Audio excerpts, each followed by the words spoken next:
Are you feeling overwhelmed by hormonal changes? If you're a woman, you're not alone. With over 1,000 hormone disruptors in our environment, it's no wonder things can feel out of balance. On top of that, natural changes like PMS, menopause, and other life stages can leave you feeling tired, irritable, and trapped in a constant battle with your body. But here's the good news. You don't have to suffer through it. Hormone Harmony by Happy Mammoth is here to help. This herbal formula fine-tunes your hormones, balancing estrogen, testosterone, and even stress hormones like cortisol, which can contribute to weight gain, racing thoughts, poor sleep, and more. With over 40,000 five-star reviews and a bottle selling every 24 seconds, the results speak for themselves. Ready to feel like yourself again? For a limited time, get 15% off your first order at happymammoth.com using code NEXTCHAPTER at checkout. Visit happymammoth.com today and get your old self back naturally. All you homeowners have unique needs. Some feel the need to paint their door a vibrant shade of blue. Others have the need to decorate their bathroom with fish, anchors, and other nautical items. And because each homeowner has unique needs, Geico helps you get the right coverage for your home and what's in it. That way, you get exactly what's right for you, even if your needs are unique. Get more with Geico. Coming up on episode 294 of Wheel Bearings, we've got the Toyota Sienna, the Subaru Imprezza, the Nissan Ariya, Blue Cruise subscriptions, the 2024 Lincoln Nautilus, the Polestar 4, the Buick Envista, the Mercedes-Maybach EQS SUV, a GM tow dolly patent, and a conversation with Stellantis Chief Design Officer Ralph Gilles.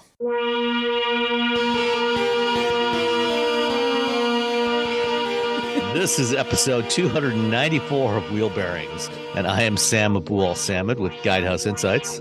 And I am Nicole Wakelin. Let's go with True Car this week is where I'm from.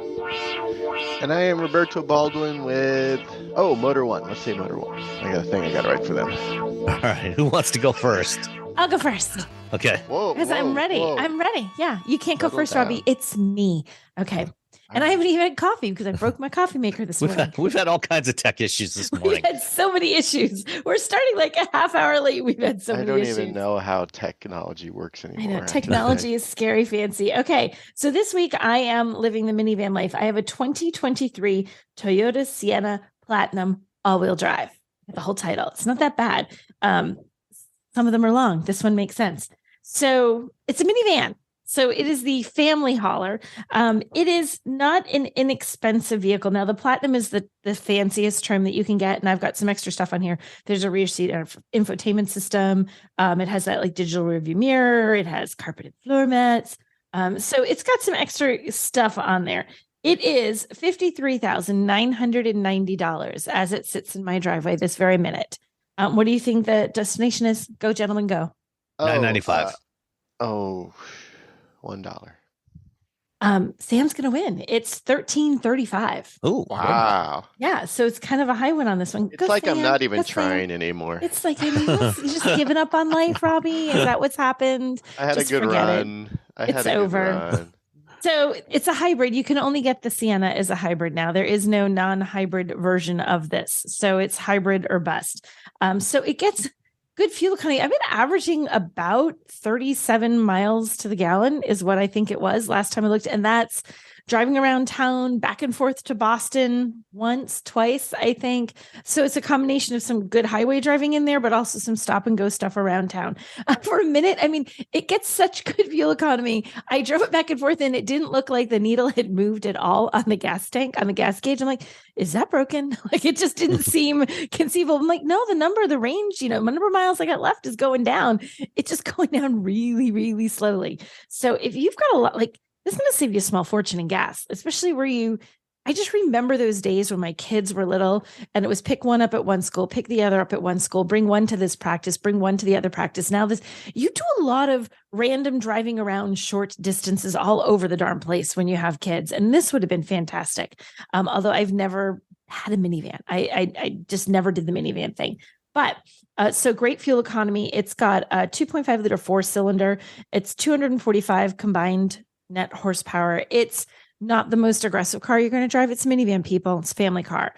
It's fine. It does well. If you need to accelerate to get up to highway speed, it's got plenty of power to do that. It handles okay. I'm not in general a fan of how minivans drive. It's not a Toyota Sienna thing. It's just something about the overall, I don't like the big bulbous one piece, no sense. I don't like how they feel. So me being critical of that is not the Sienna. It's just, I'm not a fan of driving minivans. So I feel like it's sort of almost unfair. Like this is clearly not the segment for me. So, but I think, I mean, in terms of being quiet and being smooth and having the power you want, and it's going to do you well. It also has very comfy front seats. So, you can adjust them like 9,000 different ways. The strongest lumbar support ever. So the driver that left the car for me on Monday apparently has back issues because he always has the lumbar really, really stiff. I literally got in the car and I'm like, good Lord, where's that button? It's just like all the way out. It's all the way. I'm like, I feel like I'm like sitting at attention. I'm like, what is happening? Where's the button? I gotta ease that up a little bit. So if you want really strong lumbar, the Sienna is going to bring you that.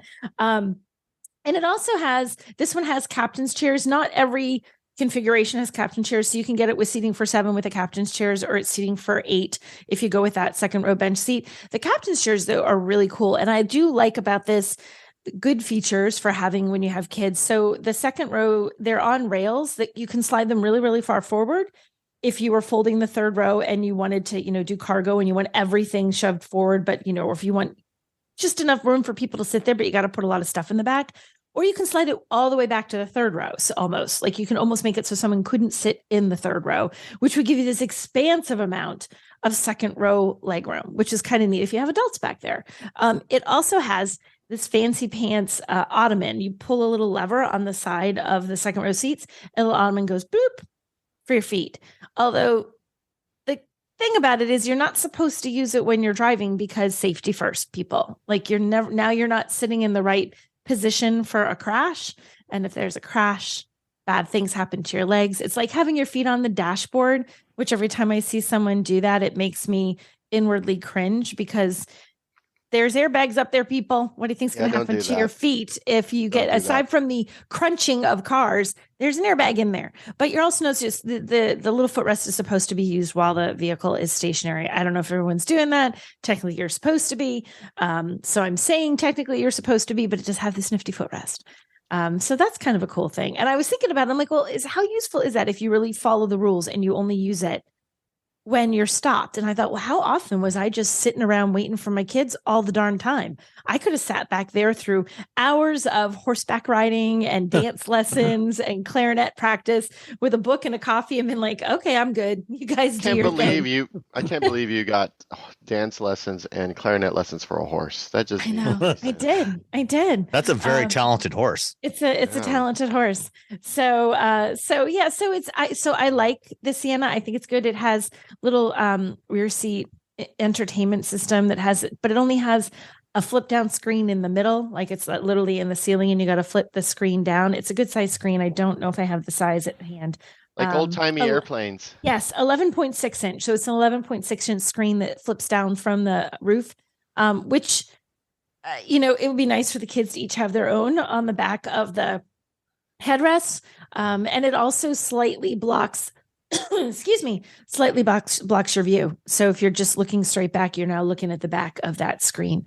And it also, this doesn't have the latest and greatest version of Toyota's Intune, the infotainment system. I don't think they actually call it Intune anymore. They don't call it Intune anymore. I think I have Intune. Because everybody gets angry because it's like, boo. It's like when Comcast decided to be Xfinity. Yeah. So it does not have that. And I'll tell you, like, man, the new one is much better. I didn't realize how not good the old one was until all the Toyotas and I've driven lately have had the newer system.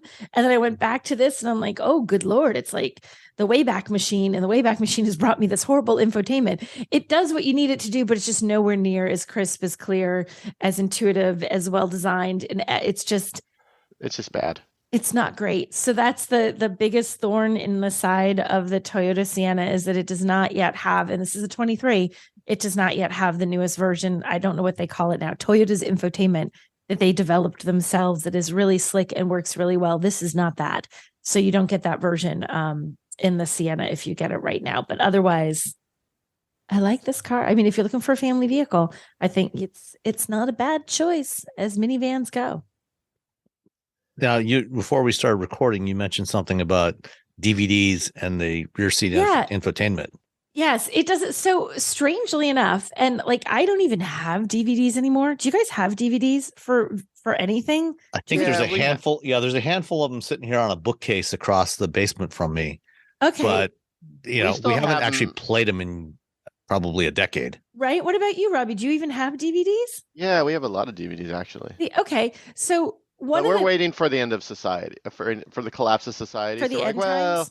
Yeah, we got an old PlayStation. We got some DVDs. We're good. We're fine. Well, apparently a vast number of parents have DVDs for their kids to watch movies. And one of the biggest comments I got when I shared this stuff, because I share a lot of stuff on TikTok and a lot of stuff on Instagram and all over the place. But the TikTok comments were, yeah, it's a deal breaker for me because there's no DVD player. And I'm like, sure enough, there's not. But can you play videos off of a thumb drive, for example? I don't know if you could play videos off of a thumb drive, but it does have. Let me try to say, I feel like you could. It has an HDMI input, so you could plug in. Can't you? That would let you. You could plug in an external DVD. Plug in an external. You don't want to do that. Right. But I mean, you could. But if you could play the videos like the infotainment and have a DVD player jacked in and sitting on the center, like in between on the floor. but if you on the other hand, you could take like your PlayStation or your Xbox, put that in, plug that in. You could use that. They could use that to play games or play DVDs, or Blu-rays, So I feel like that's the idea. Is you could use your game console to play the videos you want to play. I guess. And if you don't want to take the console in the car, if you could play videos off of a thumb drive, then you could just rip the videos onto a thumb drive before you go, and then you could have a bunch of videos, a bunch of movies on there for the kids, or they could just play Frozen over and over again on loop. Over and over. But then you would have to have a computer that has a DVD. A DVD mod. No. Right?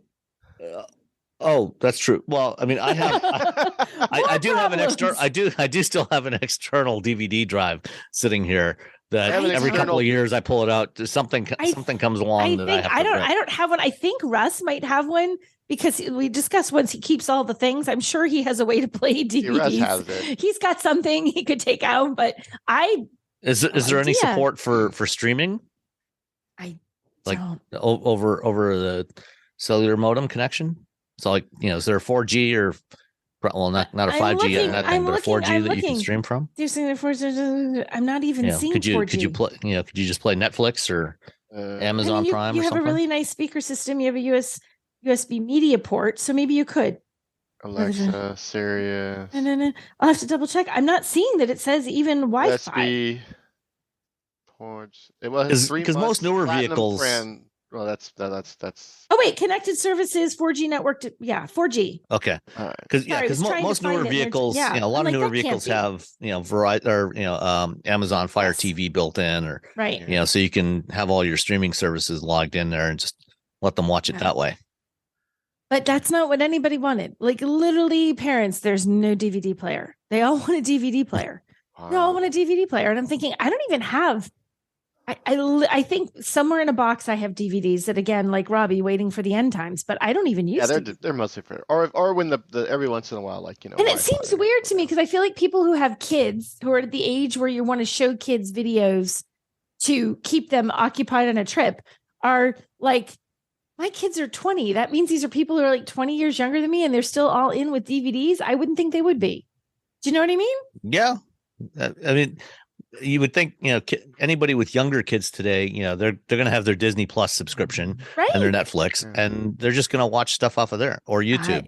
That's what I thought. And they were on TikTok, so it's not like I know. So all this is skewing young. I'm like, what is wrong with young people today? Step up your game. Come on, kids, get it together. Get it together, children. When I was a kid, or it could ripped be all of our DVDs. Knowing my kids, they probably figure, the end times are closer than you all think.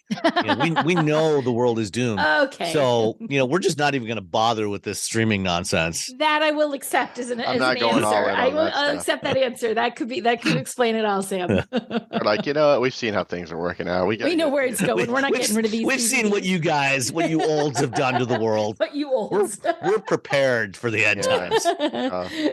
See, we're mocking them now, but they're going to be waving those DVDs going, see, we told you, wheel bearings. We told you. Well, if they want to stop by my new Blockbuster, maybe variant of Blockbuster at the end of times, they can rent some of my DVDs. They can rent some of your DVDs. Not in the Sienna, apparently.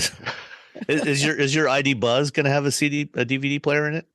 I don't think so. I doubt it. I don't have kids, though. I have dogs, and they don't care about television. Dogs who do not care. All right. Anything else on the Sienna? No, that's it. I feel like I've pretty much talked it to death. That's it. I guess one other question. No. Would you? Okay. No more. Go ahead. We're done. Would you prefer it to be offered, or would you like it to be offered with a plug-in hybrid option? Yes. I mean, I feel like, if it's hybrid or plug-in hybrid, I like the idea of plug-in hybrids because they give you that sort of all electric driving range, but they always add a chunk of money to the cost of your car. Right. And families generally on a budget. So I think that it might be a little bit cost prohibitive. I don't know that it's not, and you get really great fuel economy with just a straight up hybrid. So that would be better, presumably with the plug-in. It's not like you're suffering. It's not like right now all they have is a gas engine. Yeah, I mean, if you're getting 35, 37 miles per gallon with the hybrid. Right? So how much the cost benefit analysis might not work out in favor of the plug-in. I think that the reason I'm a fan of plug-in hybrids is I think they ease people into the idea of EVs, and they give you that little bit of electric driving range. But I think where they've got a straight up hybrid, just stick with that. Okay. Fair enough. Roberto. Yeah. What have you been driving? I drove the Subaru, the 2024 Subaru Impreza RS. No, you have to say it the way you wrote it. It has 3 DVD players. It's written, he wrote it in the show notes. It doesn't say anything that he just said. It says it has like 18 Z's. It's like Subaru Impreza. That's what he drove last week. So yeah, I'm driving the Impreza RS. Much better. It starts at $27,885. This is the sort of top of the line in new Subaru. You can get the regular base one, starts at $22,995, so $23,000. But you're getting, it's a Subaru outside of the VRZ. It's all, the other symmetrical all-wheel drive system, which as someone who's owned a few Subarus, I can attest works really well in snow. It's probably why they do really well in Vermont. I guess the East Coast they're silly with Subarus. I drove an older version of the Impreza with the CVT, and it broke my heart because I owned a WRX and a manual transmission, and it was outstanding. This one you can't. There's no more manual transmissions on the Impreza, which is heartbreaking. It does have a CVT. It's not great. It's still a CVT. But it's much better than it used to be. So you got that going for you. So it's not as bad. It's still a CVT. CVTs are going to be CVTs. I still have that sort of memory of having an Impreza that has a lot of power with a manual transmission. That said, I really like this car. Because it's a wagon. It's like everything. It's almost everything that you want. The automotive journalist thing is like, oh, we all like wagons. We all want manual transmissions. We all want them to be brown, which is not a thing I realized when I became an automotive. Someone asked, "What kind of car? What's your favorite kind of car?" I'm like, "Oh, a wagon." Or like, pfft. I'm like, "What? What are you talking about?" They're like, we all want wagons. Of course, you said wagon. Yeah, duh. I'm like, I want a quick little wagon. I really like this the new Subaru. For let's just say $28,000, you get an all-wheel drive wagon that has an okay CVT, but it has little paddle shifters, so you can put in manual and pretend like you're doing cool things. But yeah, I used it. I had one of my bands had a show on Friday, and I just shoved a bunch of guitar junk in the back of it, and no big deal. And there's room for people in the back, and the seats are comfortable. they're very utilitarian Subarus. Someone was telling me like the new WRX is not pretty. I'm like, oh, it's never really been that pretty, to be honest. Being It's a Subaru, attractive is after not all. its thing. The Subaru, Subaru Yeah. doesn't really make pretty cars. With the exception of the SVX. The SVX was amazing. Okay. But yeah, no, they just do what you want them to do. They are what they are, and when you get it, like, oh yeah, this is exactly what I wanted when I bought a Subaru. Yeah, they have a big infotainment system now, but they still have like hard buttons for like volume knobs and heat up and down. There's just like two little arrows, little red arrow up, little blue arrow down. They're like, oh, these are all the things. I just want to be able to like, oh, it's too hot, now it's too cold, now it's too hot. Oh, I want to turn the music up and down. That's it. Those are like the three main buttons I want to use anyway. That's all you want. Those are the only things you need. I'm constantly adjusting the temperature in the car, and I'm constantly turning the the heat up and down. I don't know why. It's just a thing I do, and it's much nicer when you can do that without having to go into an infotainment system. And the heated seats, they're just like they're just little toggle switches in the center console. It's high, low. The end. That's it. One for each seat. It's Keep it simple. You want your butt warm or not? Exactly. You want your butt warm or you don't want your butt warm. That's it. It's everything that I really like. I like. It's funny because my whole thing is I'm the technology guy. I mean, I was the senior technology editor for Car and Driver, and still I'm out there like, oh, I just want this button that turns this on. Just want a button that works. Just want a button that works. Sometimes you don't need sophisticated technology. You just want stuff that works. Mm-hmm. Yeah, you just want things that work, and I think that's the smartest thing. If you get, what technology should be like, make something work easiest for like the easiest way to make it work, and the easiest way to make some of these work. Make it do what it's supposed to do. Just a big old thing. Like if it was just a big like a big red button you smash with your hand on your drive, heated seat, blam. A good way to explain the stuff is like science is about understanding how the world functions, what makes the world tick. Technology is about engineering is about applying that knowledge to create technology that solves problems. Yeah. And if you're not actually solving a problem by going from a switch to something in a touchscreen, don't do it. Don't do it. Don't do it. So yeah, no, I appreciate, I really like my BRZ. It's fun to drive. But the infotainment system and the thing is just kind of trash. But it's just like they have big knobs for like the like to adjust the heat, and there's just little to change the time. There's just two buttons. One says H and one says M next to the time. And every 6 months I hit the H button and it goes up, and then I just hit it a few more times until it gets that's it. That's all I want. I don't need anything. That's special. all you need. Yeah. So as a sort of utilitarian vehicle, it's great. They have little. Up on the rain gutters up top, they have little things you can pop up, so you can put rails on top, so you can, because you're going to put a bike or a snowboard or a kayak, because it's a Subaru, or something for your dog. Or a bike and a kayak. Or a bike and a kayak. It's they know exactly who their customers are. They're just like, let's not get fancy, let's not get crazy. These people just want to go ride their bikes in their kayak or their kayak/bike, and they want to fill the car with dogs. And that's it. They just want to go out and do things with their dogs. That's Subaru. That's it. And they know that. They're like, here's the car. Go away. Let's see. The RS I drove has the 2.5 liter boxer engine. Still doing that boxer engine where the cylinders are horizontal. I love the visual that's coming along with him. I have to like whenever I say the boxer engine, I have to move my fist back and forth. You have to move the. Let me demonstrate why they call it that. Yeah, so this is the larger motor. It has 182 horsepower, 178 pound-feet of torque. Not a lot. Totally fine. More than adequate for people who are buying an Impreza. Or you can get the base in the sport trims, which has a 2-liter 4-cylinder with 152 horsepower, 145 pound-feet of torque. If you want something with more power, you just jump up to the WRX. Problem is the WRX looks the way it does, and it's not a wagon. Just make the WRX look like the Impreza again and be done with it.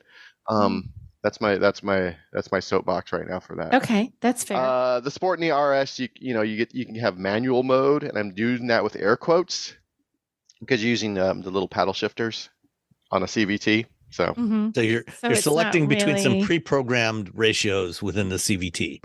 Yeah. Instead of continuously varying, it goes to certain points along the ratio curve.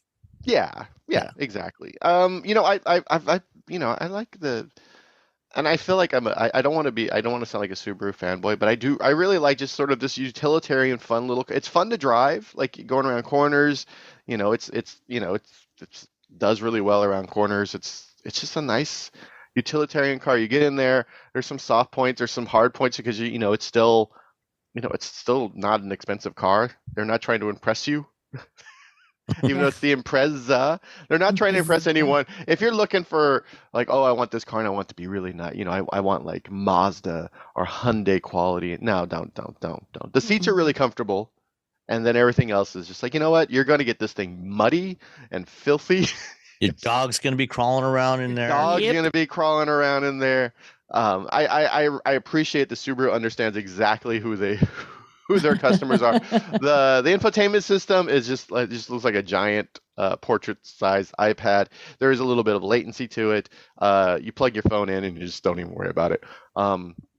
It does have the portrait mode of like CarPlay or Android Auto, so that's always a little weird, especially when you're used to a landscape mode and 90% of other cars on the market.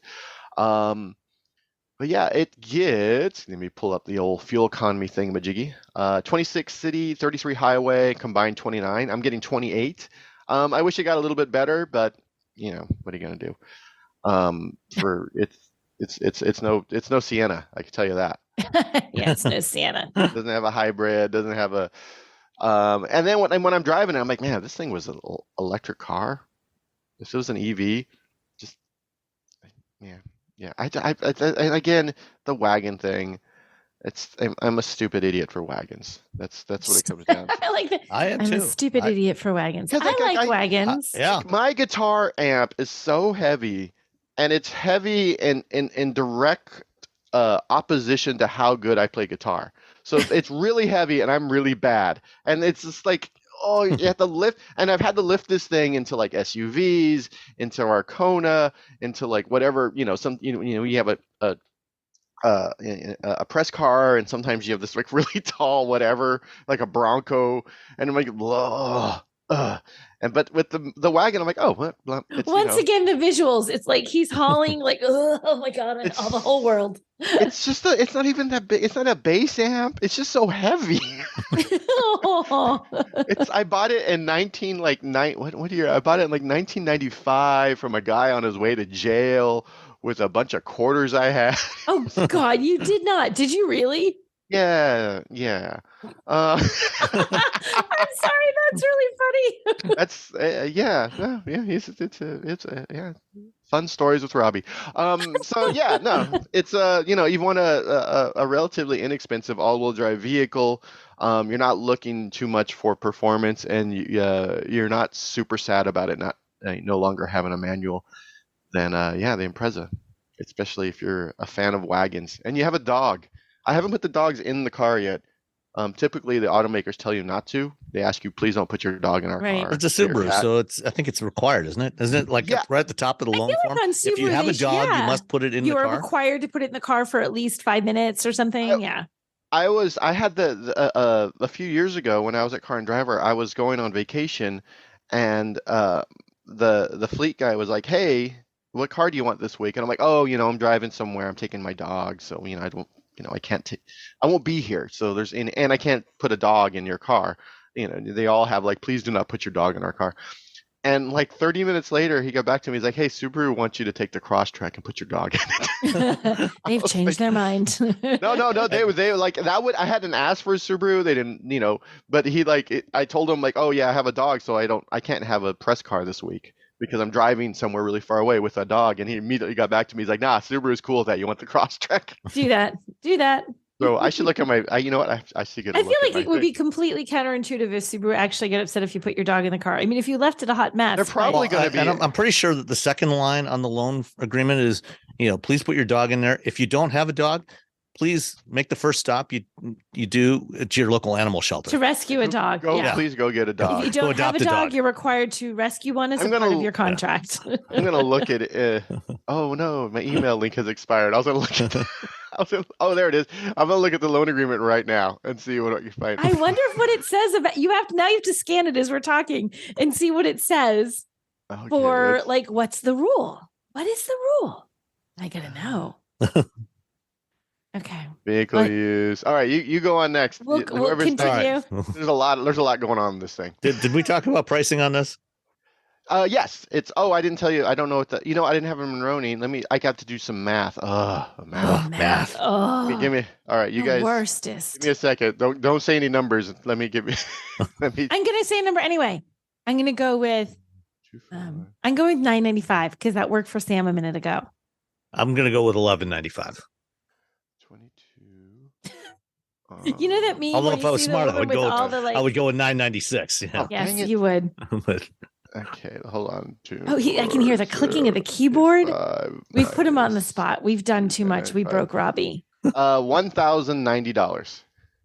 Oh, so you got it, Nicole. I got it. I went over. There you go. It's like a birthday present. Woohoo! Yeah. I won. I got it. What's the MSRP? So the base model is $22,995. That's with the smaller 2-liter engine. The RS that I'm driving currently, $27,885. So you're paying, with destination for the base, you're paying $24,000. For the RS, you're paying let's just say $29,000. But you're getting, all-wheel drive, a car that'll last forever as long as you keep checking the oil, because you don't want to blow the head, because that's a thing with boxer engines. But yeah, Subaru, people love Subarus. That's the problem. That's not even a problem, really. I love my Subarus. If I was Subaru, I wouldn't consider that to be a problem. Yeah, no, that's not a problem at all, actually. People love our cars, darn it. I really liked I've liked the 2 Subarus that I've had. They're two of my favorite vehicles ever. And I'm a big proponent of EVs, but at the same time, I love my BRZ. All right. You guys figure that you guys talk about something. I'll look up this dog thing. Okay. Smartphones have gotten way more expensive over the past decade, and all it takes is one impact on a hard floor to make you wish you had spent a few bucks to put a case on it. Going online without ExpressVPN is like not having a case for your phone, and it only costs a few dollars a month. Nicole, Robbie, and I travel a lot for our work, and we spend a lot of time in hotels, coffee shops, airplanes, and of course the Delta Sky Club. Connecting to the Wi-Fi in any public places with shared Wi-Fi puts your data at risk, because bad actors could be intercepting what you send and using it to steal from you. It only takes some cheap hardware to intercept Wi-Fi data, and even a smart preteen can do it. Hackers can make up to $1,000 per victim selling personal information on the dark web. ExpressVPN stops the bad guys by creating a secure, encrypted tunnel between your device and the internet. ExpressVPN uses state-of-the-art encryption that would take a supercomputer up to 1 billion years to crack. I have ExpressVPN on all my devices, including a MacBook Pro, Windows laptops and desktops, and Android and iOS phones and laptops, or tablets. When I want to be secure, I just launch the app, click once to connect, and my data is secure. As I said, I travel a lot for my work, and I have to connect to countless public Wi-Fi networks in many countries. I have ExpressVPN on all my connected devices so that whoever else is on the same network can't see any of my data. That's important because I often have to check banks, credit card accounts, and transmit client data that might be sensitive, as well as filing articles on news that might be under embargo. ExpressVPN protects all of it, and I've been paying for my own account for years. Secure your online data today by visiting expressvpn.com/wheelbearings. That's expressvpn.com/wheelbearings, and you can get an extra 4 months for free. expressvpn.com/wheelbearings. Everyone's talking about AI these days, right? This season on Compiler, we're diving deep into how AI is reshaping the world we live in. Join us for a new season of Compiler, an original podcast from Red Hat. Subscribe now wherever you get your podcasts. One of the hardest parts of getting older is feeling like something's off in your body, but not knowing exactly what. It's not just aging, it's often your hormones too. When they fall out of balance, everything feels off. But here's the good news. This doesn't have to be the story of your next chapter. Hormone Harmony by Happy Mammoth is an herbal formula made with science-backed ingredients designed to fine-tune your hormones by balancing estrogen, testosterone, progesterone, and even stress hormones like cortisol. It helps with common issues such as hot flashes, poor sleep, low energy, bloating, and more. With over 40,000 reviews and a bottle sold every 24 seconds, the results speak for themselves. A survey found 86% of women lost weight, 77% saw an improved mood, and 100% felt like themselves again. Start your next chapter feeling balanced and in control. For a limited time, get 15% off your entire first order at happymammoth.com with code NEXTCHAPTER at checkout. Visit happymammoth.com today and get your old self back naturally. Did you know you can support Wheel Bearings directly? Head to patreon.com/wheelbearingsmedia and you can become a patron today. Your contributions will help fund the platforms and tools we use to bring the podcast to you. And exclusives and improvements are already on the way thanks to your generosity. So if you want to be part of an automotive podcast like no other, head to patreon.com/wheelbearingsmedia. We've updated the Wheel Bearings merch store, and now there's a whole bunch of new choices, new colors, new styles, t-shirts, sweatshirts, hoodies, hats, mugs, travel mugs, stickers, aprons, tote bags, you name it. You can get your Wheel Bearings merch at shop.wheelbearings.media. Go check it out. That's shop.wheelbearings.media. All right, we'll go on to the next thing. Yeah, let's go to the next one. So let's go back to. Oh wait, it's me first. I forgot to talk about my car. We are so off kilter today. All right. I had the 2023 Nissan Ariya E-Force with a 4. E-Force. Platinum Plus. The E4 Ors. Yeah. The E4 Ors. I love the car, but really E4 Ors. Okay, go ahead. Platinum Plus all-wheel drive. And so, I mean, we drove this just a few weeks ago in Sonoma, and this time I got to drive it without rain, and spend a little more time with it, in a little more varied conditions. I still really like it overall, but I am more convinced than ever that Nissan made a huge mistake in replacing e-pedal with what are they? I can't even remember what they call it now. The e-step. So going from getting rid of the full one pedal mode that they have on the Leaf, and going with what they're calling e-step, which is their stronger regen mode, but it won't bring the car to a complete stop, which I find quite annoying. And it can be kind of inconsistent at times. I would rather have the option. Yeah, I mean, this is all done in software, so there's no reason, there's no extra cost to them to give you the option. You press the button once, you get e-step. You press it a second time, you get e-pedal. Just do it. It's easy. Come on, Nissan, you can do it. Just do it. You can't popularize a feature and then be the automaker who's like, eh.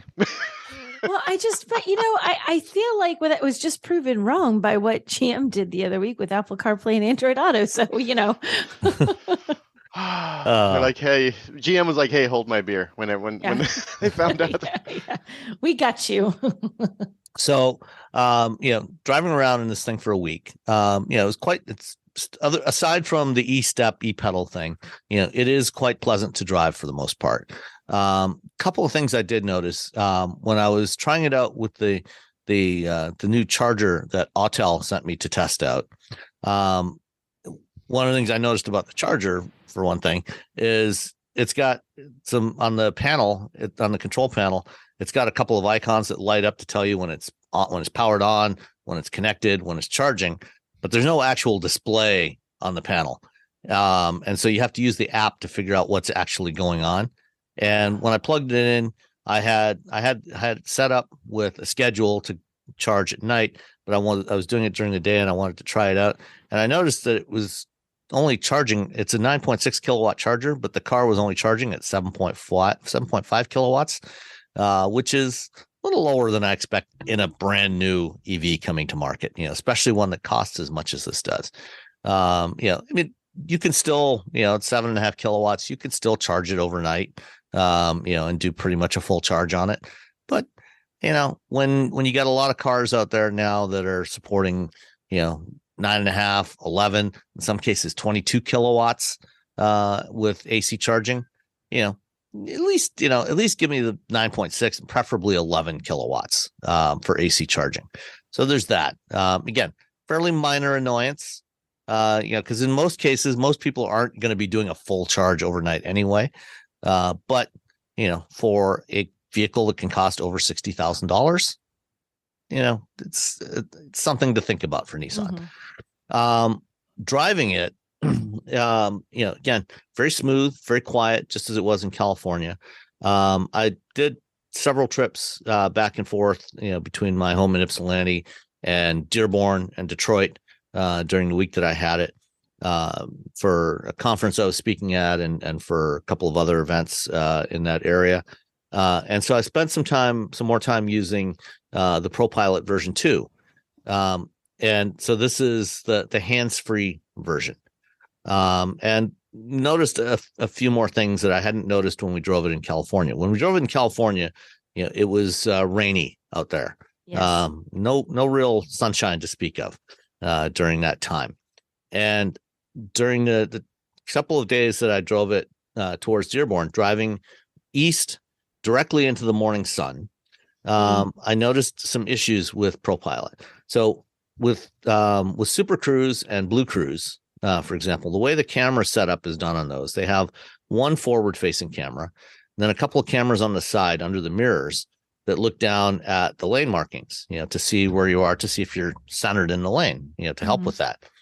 Nissan does not have the side cameras for that. They use a trifocal front camera system. So there's 3 cameras up front, an ultra wide, so it's kind of like your iPhone Pro, ultra wide, a wide angle, and a long range camera. And they're all facing straight ahead, and driving directly east at 8 o'clock in the morning, directly into the morning sun that, was a little bit above the horizon at this point. Several times on several occasions, I had a warning come up on the instrument cluster saying, ProPilot disengaging, low camera visibility. The sun was shining, sky was blue, not a cloud in the sky.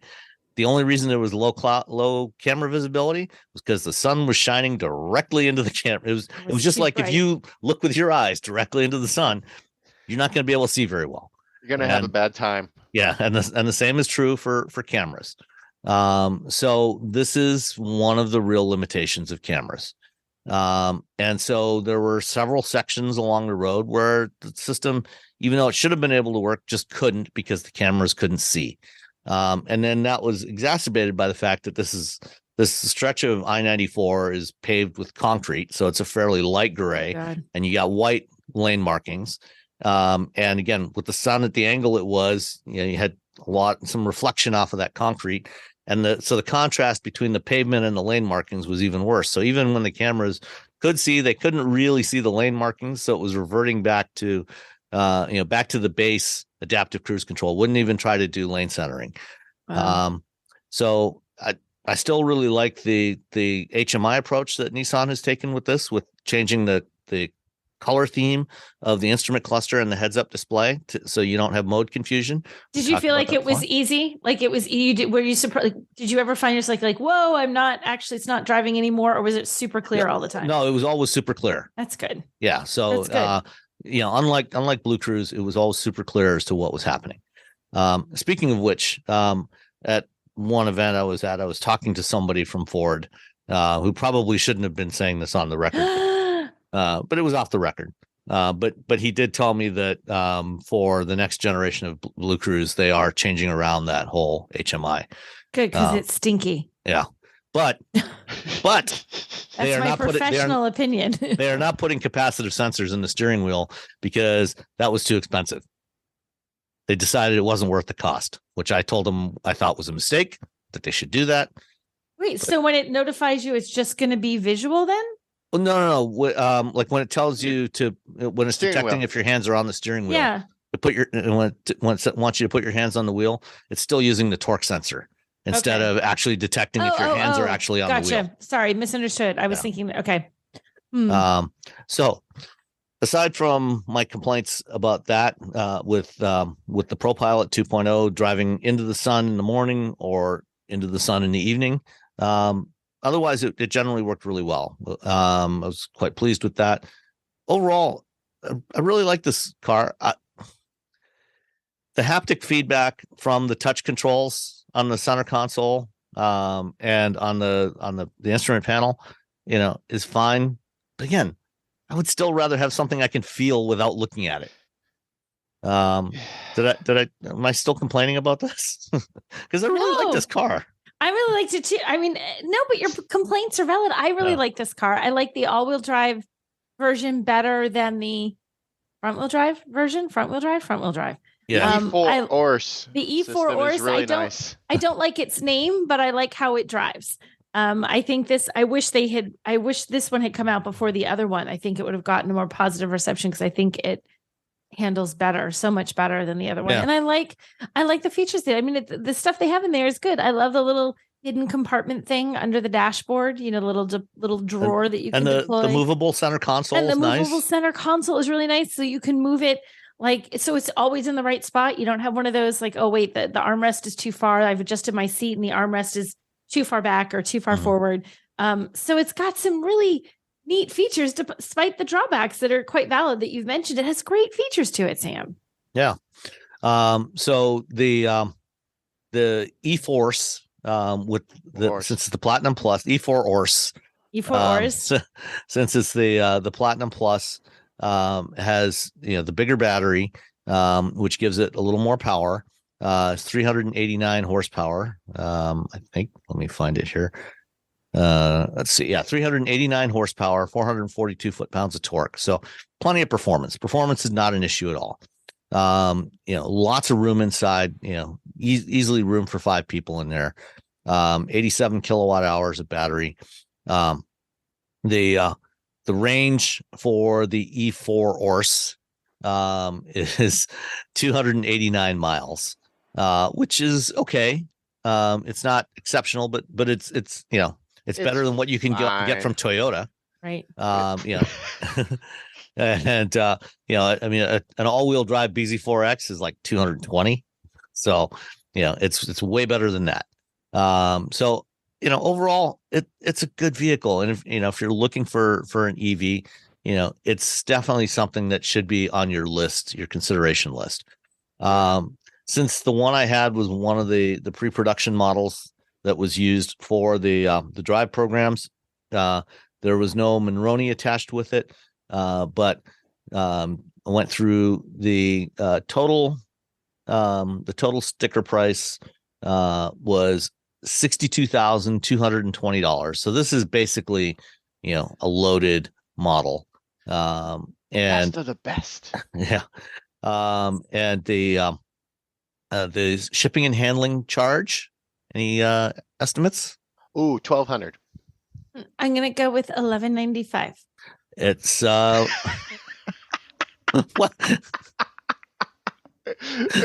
That's the worst pick. Unless it's $1,196. You have a range of $5. $1,196. I like $1,195. That's number one. Leave me alone. I hope she wins. It was $1,335. Oh. So $62,220 all in, delivered. So quite a nice car. You should have said 1201. That would have been the. I don't care. I just pick numbers I like. That's how I play this game. All right. If you're interested in a midsize crossover, although technically I guess this one is not listed as an SUV, it is in fact listed as a small station wagon. So take that for what it's worth. It's listed. Wait. They call it a small station wagon? Yeah. So EPA has a bunch of different vehicle categorizations. Okay. And when an automaker submits a vehicle for certification, they have to pick the category it's going to go into.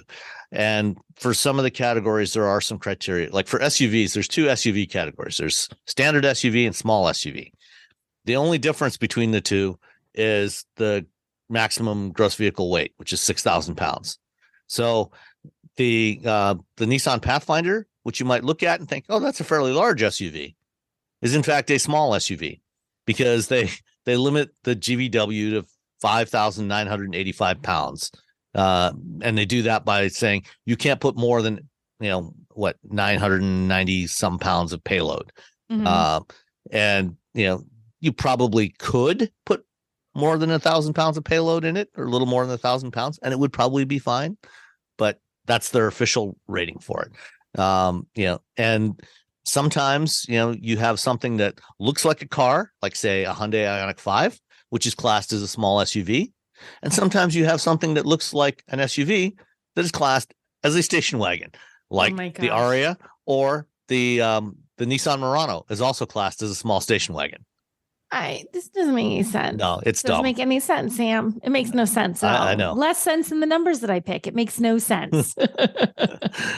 So anyway, that's the Nissan Ariya E4 Ors Platinum Plus all-wheel drive. You're gonna hate me. All right.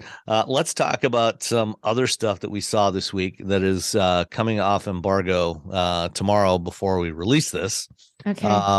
Let's circle back around to you, Nicole. You were in Detroit briefly earlier this week. So I was in Detroit for a hot minute, and I actually drove two things. One isn't embargoed, but they let us get behind the wheel of the Buick Encore GX, which they've redone. It's sort of like halfway to what Buick is doing for its new design thing. It has the new Tri-Shield badge on the front, which is completely different. It looks really cool. I like how it looks. Some people aren't a fan of it. I don't know if you guys have Googled and seen the new Tri-Shield badge. Have you seen it? Yeah.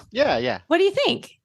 That's fine. I mean, instead of 3 overlapping shields now, it's 3 separate shields side by side by side. One red, one silver, one blue. Yeah. Someone So opened up Illustrator, clicked on each badge, and hit the little arrow left or right. left, right, There we left, go. right, left, Well, right. and up and down too, because And they up, used to be down. staggered. Oh Yeah. yeah, they had the little. Yes, now they're in a perfect little row now. Yes. So it looks, I think it looks fine. I think it's nice. They're really excited about it. And I think it does, okay, we got to keep our brand moving forward and keep it looking, fresh.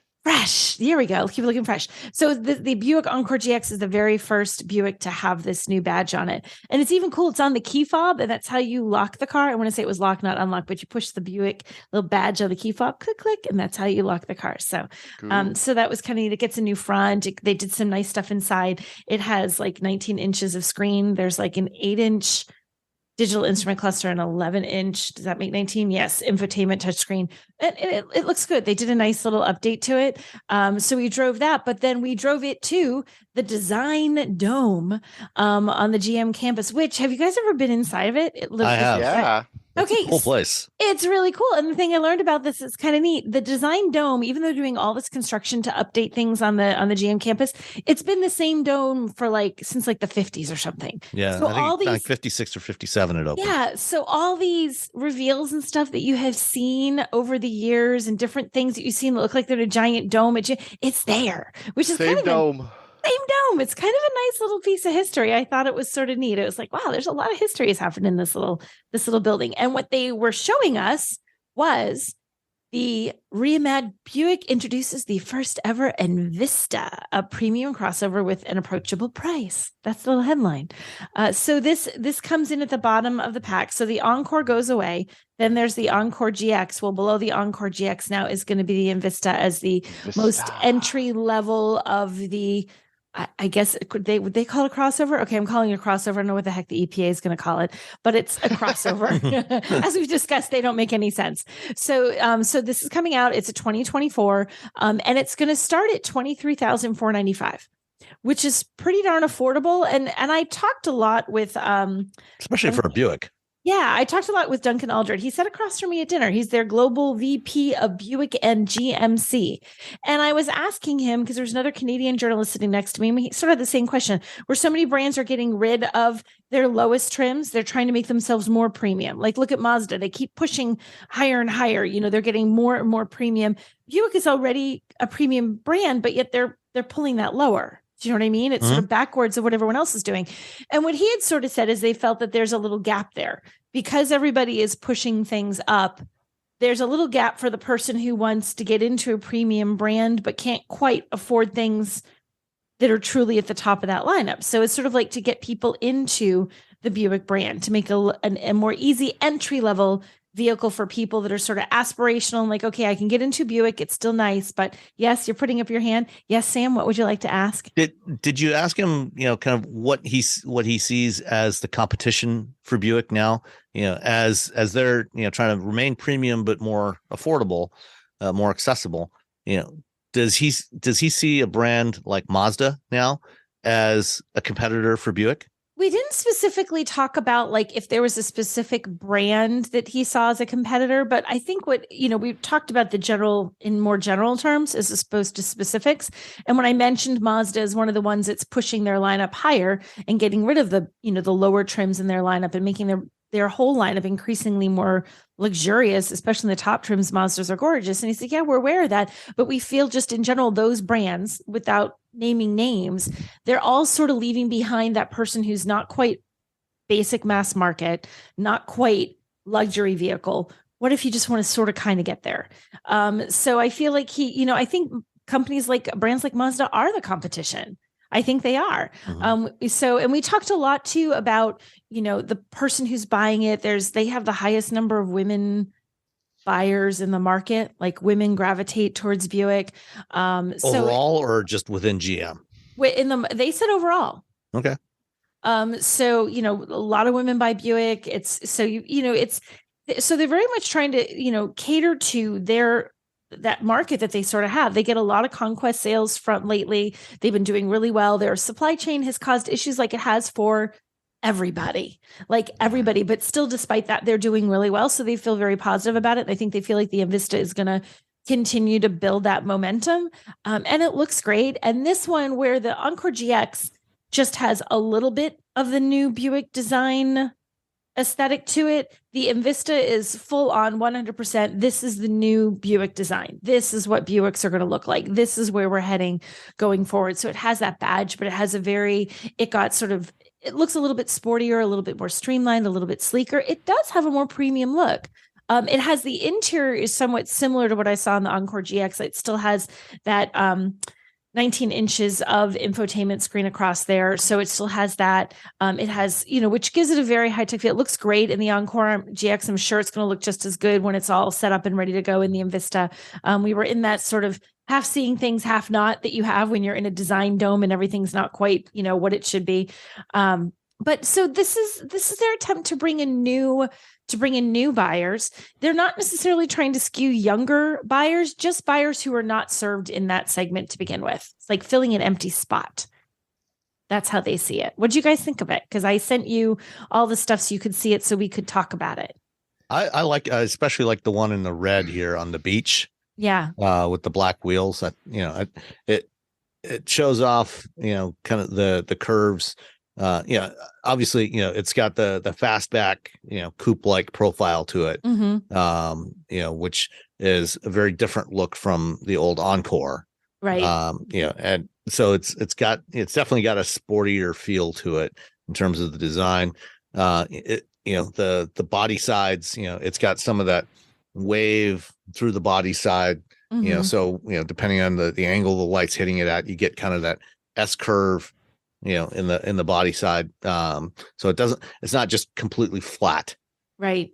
Which I like that look. I like how it looks. And they had, for us to look at, they had the Sport Touring and the Avenir, which are the mid and the top trim. There's only one below that, the Preferred. So there's just 3 trims. They wanted to simplify things. They don't want people to have to look at 85 different trims. It's just 3: Preferred, Sport Touring, and Avenir. And they get little, the Sport Touring gets, an ST on the headrest because, it gets a little bit slightly more aggressive design cues. The Avenir goes a little bit more the upscale. It says Avenir on the headrest. So they each have slightly different personalities depending on which way you want to go. But I think it could be a good car for Buick. I think it could bring in people who maybe wanted to get into Buick, get into a little bit more premium, but couldn't, spend another $5,000 or $10,000 up from that. It lets you get into the brand, and their hope is that once you're there, you're going to like it. You're going to stay. And the Encore did really well for Buick. It was Buick's best-selling vehicle through most of its model run. Right. So, this one, as essentially a replacement for that, mm-hmm. Looks a little sportier, a little newer. It gets away from some of those classic Buick design cues. There's no more, fender vents anywhere. it definitely has a little more modern look to it. Maybe in some ways, maybe a little more generic than in the past, but it still looks good. I like it. Yeah. You go to where the people want to spend money. Yeah. And that's where the people want to spend money. I think it's nice. People really were beaten on Buick because it's sort of like this, it's the old person's brand. It doesn't have any spirit. It doesn't have any energy. But I think they're trying to morph what they were doing. They're trying to be relevant. They're trying to bring the brand forward. And I think doing something like the Envista, I think that helps. It's baby steps. It's not like you can introduce 20 new cars every year. It's a process to redesign things and figure out your target market and continue to evolve with it. And the Envista is part of that. I applaud them for putting a wagon out a few years ago and then having to pull it because no one would buy it. Yeah. But I know they tried. I know We did.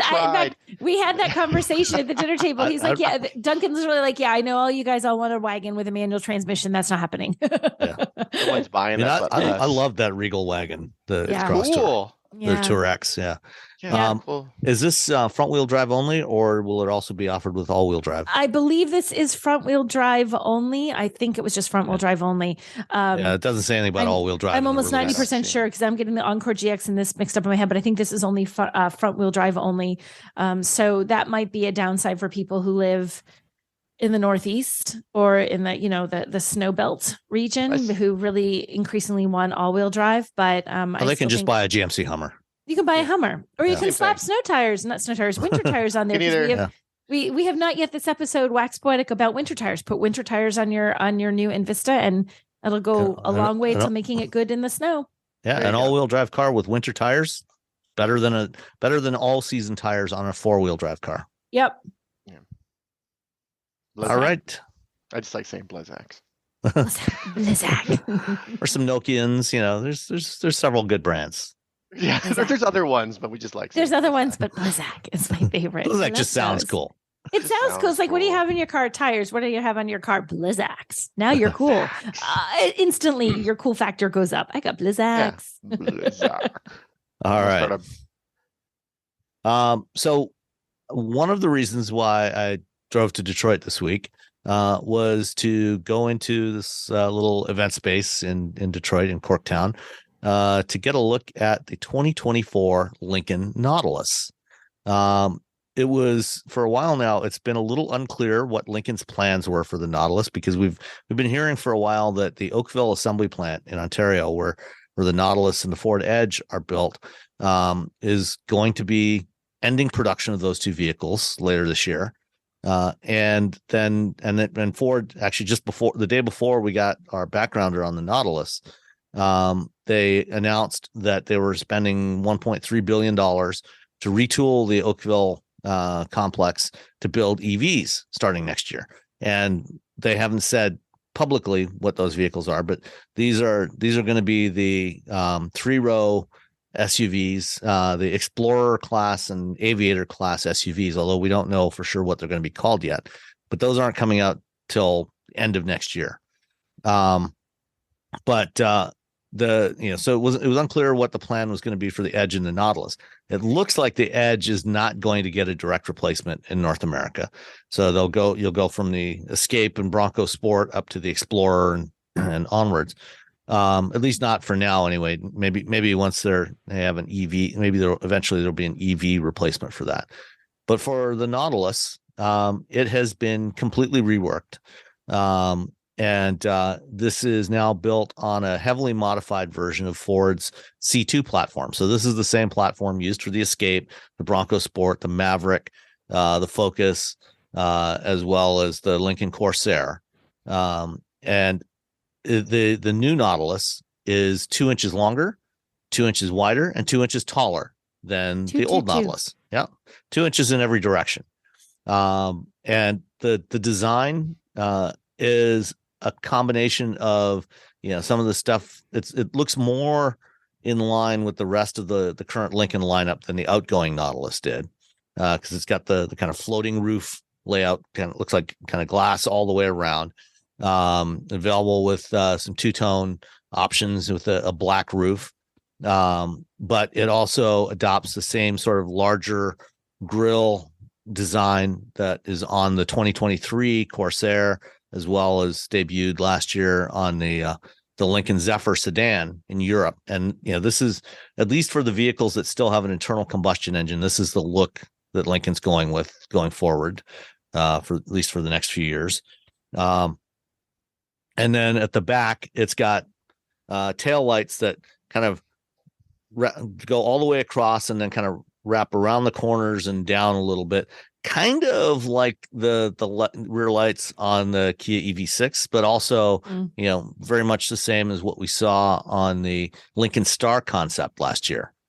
And then the rest of it, you still have the undercut body line, below the belt line, running from front to back. There's a clamshell style design hood on the front, so that cut line kind of melds in with that undercut, keep it looking a little smoother, a little cleaner. Overall, I like the interior, or like the exterior design. When they took the silks off the two cars, they had one in the place that was kind of this boring gray color, and then they had one that was this fabulous red that was very reminiscent of Mazda's Soul Crystal red, but not quite the same. It's actually a little bit lighter, a little brighter red. It's close. It's Mazda's. Close though. It's not quite Mazda level. It's like just the teeniest little bit. But it looks great. Man, it's close. It's close. It looks really good. Yeah. They call it Crystal Soul. Yeah, no, they had another name for it, which I've forgotten now. I can't think of it off the top of my head. But they had to come up with some fancy name for it. The gray, it's gray, whatever. It's gray. Battleship, some Benz, whatever you want to call multiple shades of gray available. There's a like a steel, like sort of a bluish gray. There's a really dark red, which is kind of like that dark red, that burgundy red on the CX-90. Oh, the new what are they? I forget what it's called. Artisan red. Yeah, the artisan red. Yeah. And then this lovely, bright red color, which I think this is the color that everybody should buy for this vehicle. The interior is where things get really interesting with this. Last year when they launched the Zephyr in Europe, or in China, I should say, it was the first Ford or Lincoln vehicle to feature what they are referring to as a coast-to-coast display. So this is an idea that we saw a few years back when Byton launched the M-Byte concept at CES, I think in like 2018. Mm-hmm. Byton has now, gone belly up. But they're fine. All fine. It's all good. Everything's good. Yeah. The concept here, is to provide more space, to see stuff and have it up closer to the driver's line of sight. So same basic idea as what Byton was doing, which I think actually worked really well. Compared to the Byton, this one is not quite as tall. It spans 48 inches diagonally across. It's actually two displays. It's huge. Two 26-inch displays. You have something very similar that's coming in the Cadillac Celestiq as well later this year. But Cadillac hasn't given much detail on that one yet. But this one is 48 inches in total across the two displays. And as I said, it's not as tall as the Byton, and unlike the Byton display, which was flat, this one curves. So you got a little bit of curvature across, and it's really nicely integrated in here. And when we've talked in recent weeks about the Toyota BZ4X and then the Prius Prime, with having the gauge cluster display that's supposed to sit above your view of the steering wheel, but depending on your proportions, oftentimes the steering wheel ends up cutting off the bottom half of that display. Yeah. Lincoln was aware of that issue, of what could happen with that when you try to put a display that's supposed to be above the steering wheel. And so the steering wheel itself is kind of flattened out. It's not a yoke, but they've taken a round steering wheel and kind of like heated it up and squished it from the top and bottom, so it's more oval shaped. It squished it. I'm so sure some designer is like, that is not what we did. Well, they did say, they deliberately squished it, so that it's not going to cut into your view of the instrument cluster. And at least for me sitting in it, I had no issues with it, and I didn't hear anybody else complaining about it. Now, we didn't have a whole lot of time with it, but it looked good. This is also going to be the first vehicle. The Nautilus is going to be the first vehicle with the new Android Automotive based infotainment system. So it's got Google Automotive Services built in. So it's using Google Maps for navigation and everything. But it will have support for Android Auto and Apple CarPlay as well. Woohoo! Wirelessly. I'm looking at the steering wheel. You know what? I just was pulling up the photo a little bit closer. Yeah, it really does kind of just look like you took a round steering wheel and you just kind of squished it down a little. I think that is a good description. And you know what? It does look like it would make it easier to see. Like your chances of adjusting it so you didn't chop off parts of what you're supposed to be looking at would be better. Yeah. I'm really curious. So one of the things, you've got this big, massive display spanning all the way across the dashboard. You'd think, well, what's going to go on the right-hand side in front of the passenger? Well, they're not going to be able to watch videos over there. That much we know. Basically right now, there's a number of widgets that you can place across there. And on this particular one that I've got in the photos, there's a weather widget, there's a media player widget, and there's a clock, a sort of semi-analogish digital clock. And there's other stuff that you'll be able to put on there as well. But no video playback. So no issues with, distracting the driver or anything like that.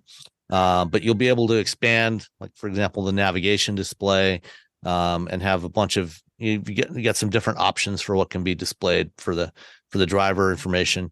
I think in the picture I sent you, that's what I'm looking at. Yeah. You see the keypad on the center touchscreen. There's also a 10-inch center touchscreen. They had it in valet mode, which you can enable so that a valet can't mess around with your infotainment system. Right. It took me all of 2 tries to figure out the 4-digit code for the valet code to unlock it. 1, 2, 3, 4. They were doing demos in the in the gray car, the infotainment demos in the gray car. And technically, they didn't want us messing with the infotainment in this one. So you messed with it, of course. Okay, good. I would expect nothing less. What would you expect us to do? I was sitting with Bill Visnick, the editorial director for Society of Automotive Engineers magazines. Play. Yeah. So tried 000. That didn't work. So okay.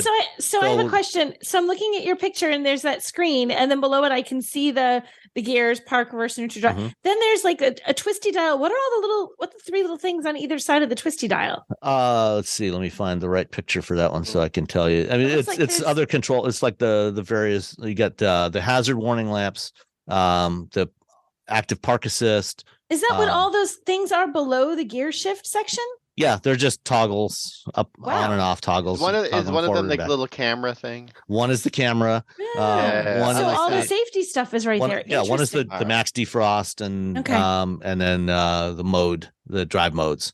So yeah, it's pretty straightforward. So yeah, the stuff that you are going to need, maybe on a semi-regular basis. The center knob is just a volume knob. It's not like an iDrive controller. It doesn't talk. Oh, that's all it does, because it's huge. Volume knob and on off. So you press it down to on off, turn it on off. But yeah, so Smash it. But it's nice and large. Easy to grab. Easy to find and give it a twist in either direction. So I mean, overall, from an early look, it looks quite promising. It looks like it'll be a nice system. The powertrains in here, 2 powertrain options. The base powertrain is the same 250 horsepower, 2-liter turbo 4-cylinder, not an EcoBoost because it's a Lincoln, that you can find in a whole bunch of Ford and Lincoln products. And then in the other option is a hybrid, which will be a variation of that engine with 300 horsepower, but also a 100 kilowatt, 130 horsepower electric motor in the hybrid. So you can get a combined total of 310 horsepower from the engine and the electric motor. So quite a bit of electric power for something that's not a plug-in hybrid, surprisingly. No details yet on fuel economy or anything like that. And because it's based on that C2, it's a transverse, but it's all-wheel drive is standard across the board. So no front-wheel drive versions of the Nautilus this time around, just all-wheel drive with either a base 4-cylinder turbo or a turbo hybrid. I think it looks good. I think it looks really good. That interior is just killer. That's a lot happening there, but it looks fantastic. I've been thinking about these larger and wider displays, and they're like, and they're always like, oh, but you can look at the weather. Okay. I know. There's like a lot of things. Like, what else do we need? I need navigation and media. Well, when I visited Byton a few years back, before they started running out of money and closed up their Silicon Valley office, they gave me a demo. Both in the vehicle, we went for a ride in one of their prototypes, and then also I spent some time with one of their head of HMI design or user experience design in the studio, playing with this. And their whole concept behind this was having this big screen like that. One of the things they found from their studies was that, especially with navigation, a lot of times people are zooming in and out to get more of a view of not just where they are specifically, but also kind of the larger context of where they are along the route.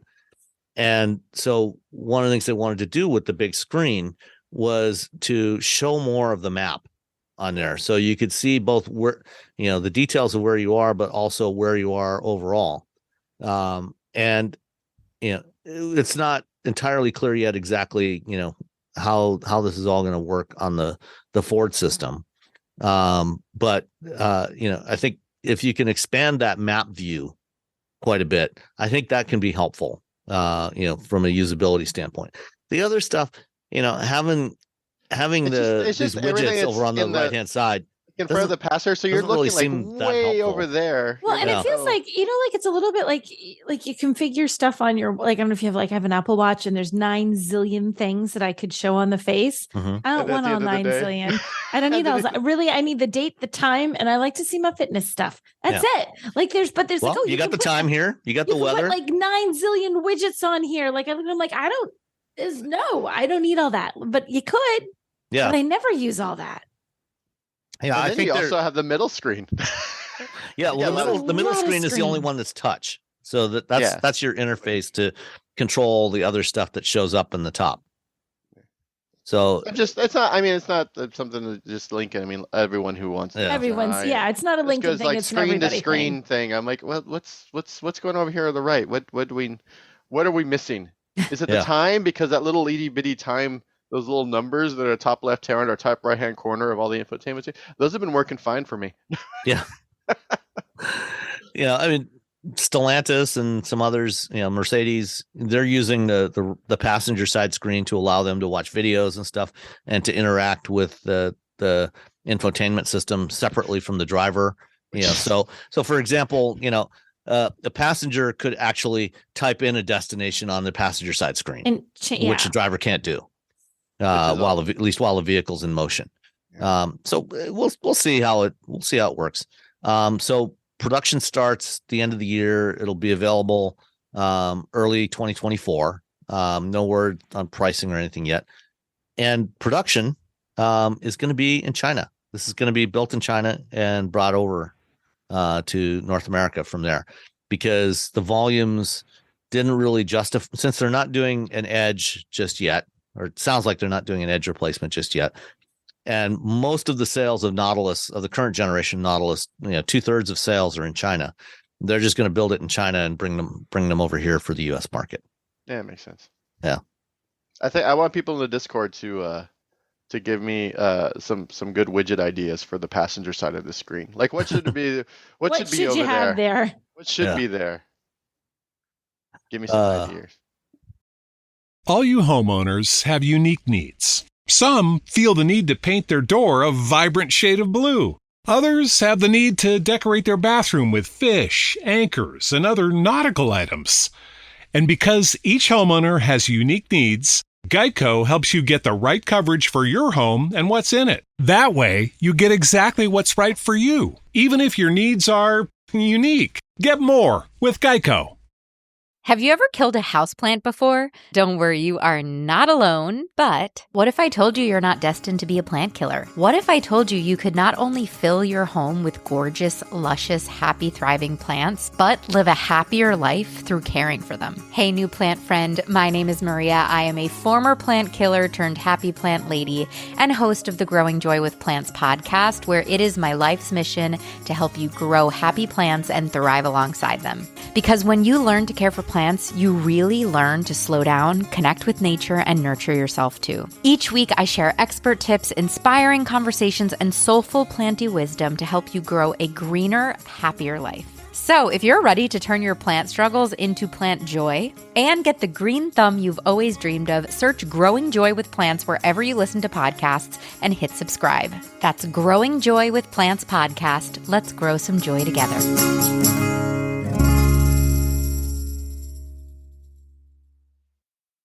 All right. Let's see. What else do we have? Oh, the Polestar 4 is the other one that's debuting tomorrow. So many cars. Yeah, so many cars. There's a lot of last month it was 1 million drives. Now it's like, let's have 1 million debuts. And none of them at auto shows. Yes, none of them at the auto show that just happened. Let's just do it all over. Well, actually, both the Lincoln and the Polestar 4 actually are debuting at auto shows. It's just they're debuting in Shanghai. Oh yeah, wow. Instead of here. Okay, fine. So let's see. The Polestar 4 is the third entry in the Polestar lineup. Also another they're calling it an electric performance SUV coupe. So, is that just that feels like an attempt to do all the SEO in one word? I think so, yeah. And this is, even though they're calling it an SUV, is actually probably less of an SUV than the Nissan Ariya, which is not an SUV. This is so silly.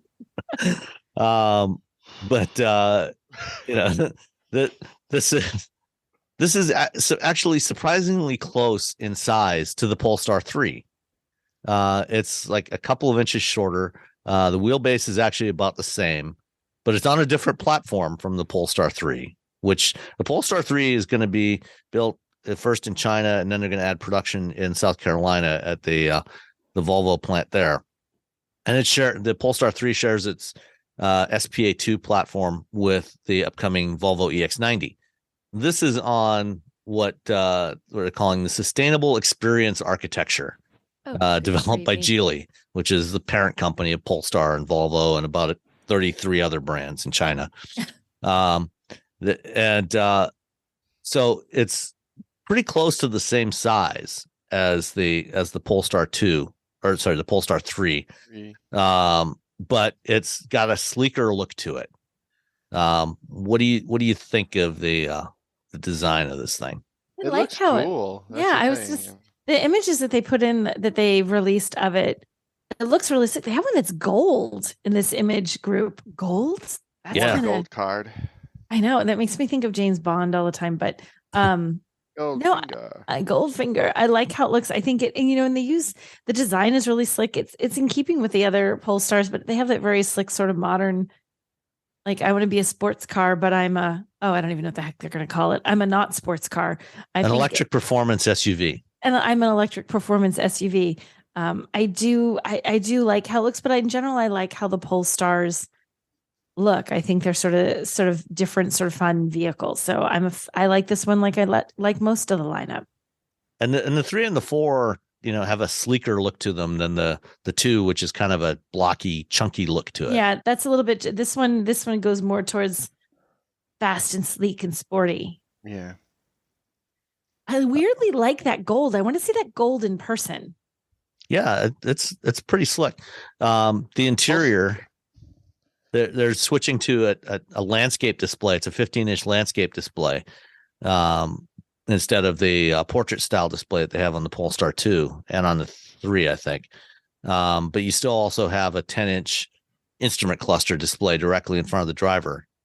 Do you notice anything unusual about the rear window? You mean the lack of thereof? What rear window? Yeah, I mean, so many of these coupe-like SUVs, these fastback SUVs have such a narrow slot for the window anyway that, like, if you drive the Volvo there C40, literally isn't one at all. Like it's not there. Why are we bothering with the glass if you can't actually see through it anyway? Like, is that going to make it kind of dark? Like if you don't have that little bit of light coming in the back? Like I'm thinking if you know what I mean? Well, you do have a glass roof. Oh, so if you're sitting in the back seat, you've got light coming in from above. Okay. So you don't get anything coming in the back window, but you get the light from above. So that'll help. Okay. So I guess that'll make up for it. Because that was my first thought. That's going to be really dark, but you're right. That glass roof is going to take care of that problem. And the side glass also extends back pretty far as well. So they've compensated for that. Yeah. So it shouldn't be too bad. It'll just be weird not to have a rear window. It'll just be weird you'll just have to use your side view mirrors all the time, or do they have like a? There's also a digital camera mirror. Yeah, then you're going to be fine. Well, if you're going to be fine, unless you're farsighted or you're getting older and you can't see, because and I've brought this up with every time I talk to an automaker, it has this. I'm like, do you have something where you can adjust the focus of this? Because as you get older, you're being able to see closer is more difficult, and so when you're looking in a mirror, you're looking through infinity. You're not focusing on the mirror, you're focusing on what's in the mirror behind you. When you're looking at a display, you're focusing on that mirror. You're not focusing on what's behind you. So if for older drivers, as you get older, like now everything is fuzzy in your rearview mirror. Because you can't adjust it like you can with let's say like a camera, like a DSLR. You should be able to I got to adjust this and set that for your profile. So when you get in the car, you hit the little button and it says, Robbie's eyes are old, but his wife's eyes are not, stuff like that. Hello, Mr. Old Eyes. Let me adjust things for you. I like that. I would like old eyes. Old eyes. Old eyes. Good old eyes is in the car again. So performance of this thing looks like it's going to be pretty impressive. Between the two motors, it's going to have a maximum output of 544 horsepower, 0 to 100 kilometers an hour, 62 miles an hour in 3.8 seconds. So not quite as fast as Tesla's, but fast enough. 102 kilowatt hour battery pack. And there's no range numbers yet, I don't think, but it'll probably be somewhere close to let's see. So for the long range single motor version, which gets a 272 horsepower motor at the rear. So that sounds like it's probably the same motor that's in the updated Polestar 2. They're targeting a range of over 300 miles for that. So the dual motor higher performance version will probably be somewhere around 260, 270. 200 kilowatt DC charging, 22 kilowatt AC charging for all versions, and vehicle to load capability. So again, that's another one with bidirectional charging capability. I think that's something that's quickly going to become standardized across the board on new EVs in the next few years. I like it. I forgot to put this in the show, but I also have another car that's coming out that's being released this week. Yeah. Okay. Well, what is it? What's the secret car? All right, car? So that's the Polestar 4. That is the Polestar 4. Well, when's the embargo on this other one? It's tomorrow morning at early.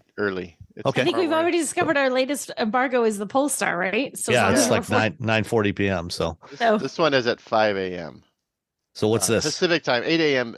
Eastern time. It is the Mercedes-Maybach EQS SUV. Ah, okay. So if you're a fancy person, or you're just a regular person that watches Succession, you have seen a Maybach in the world.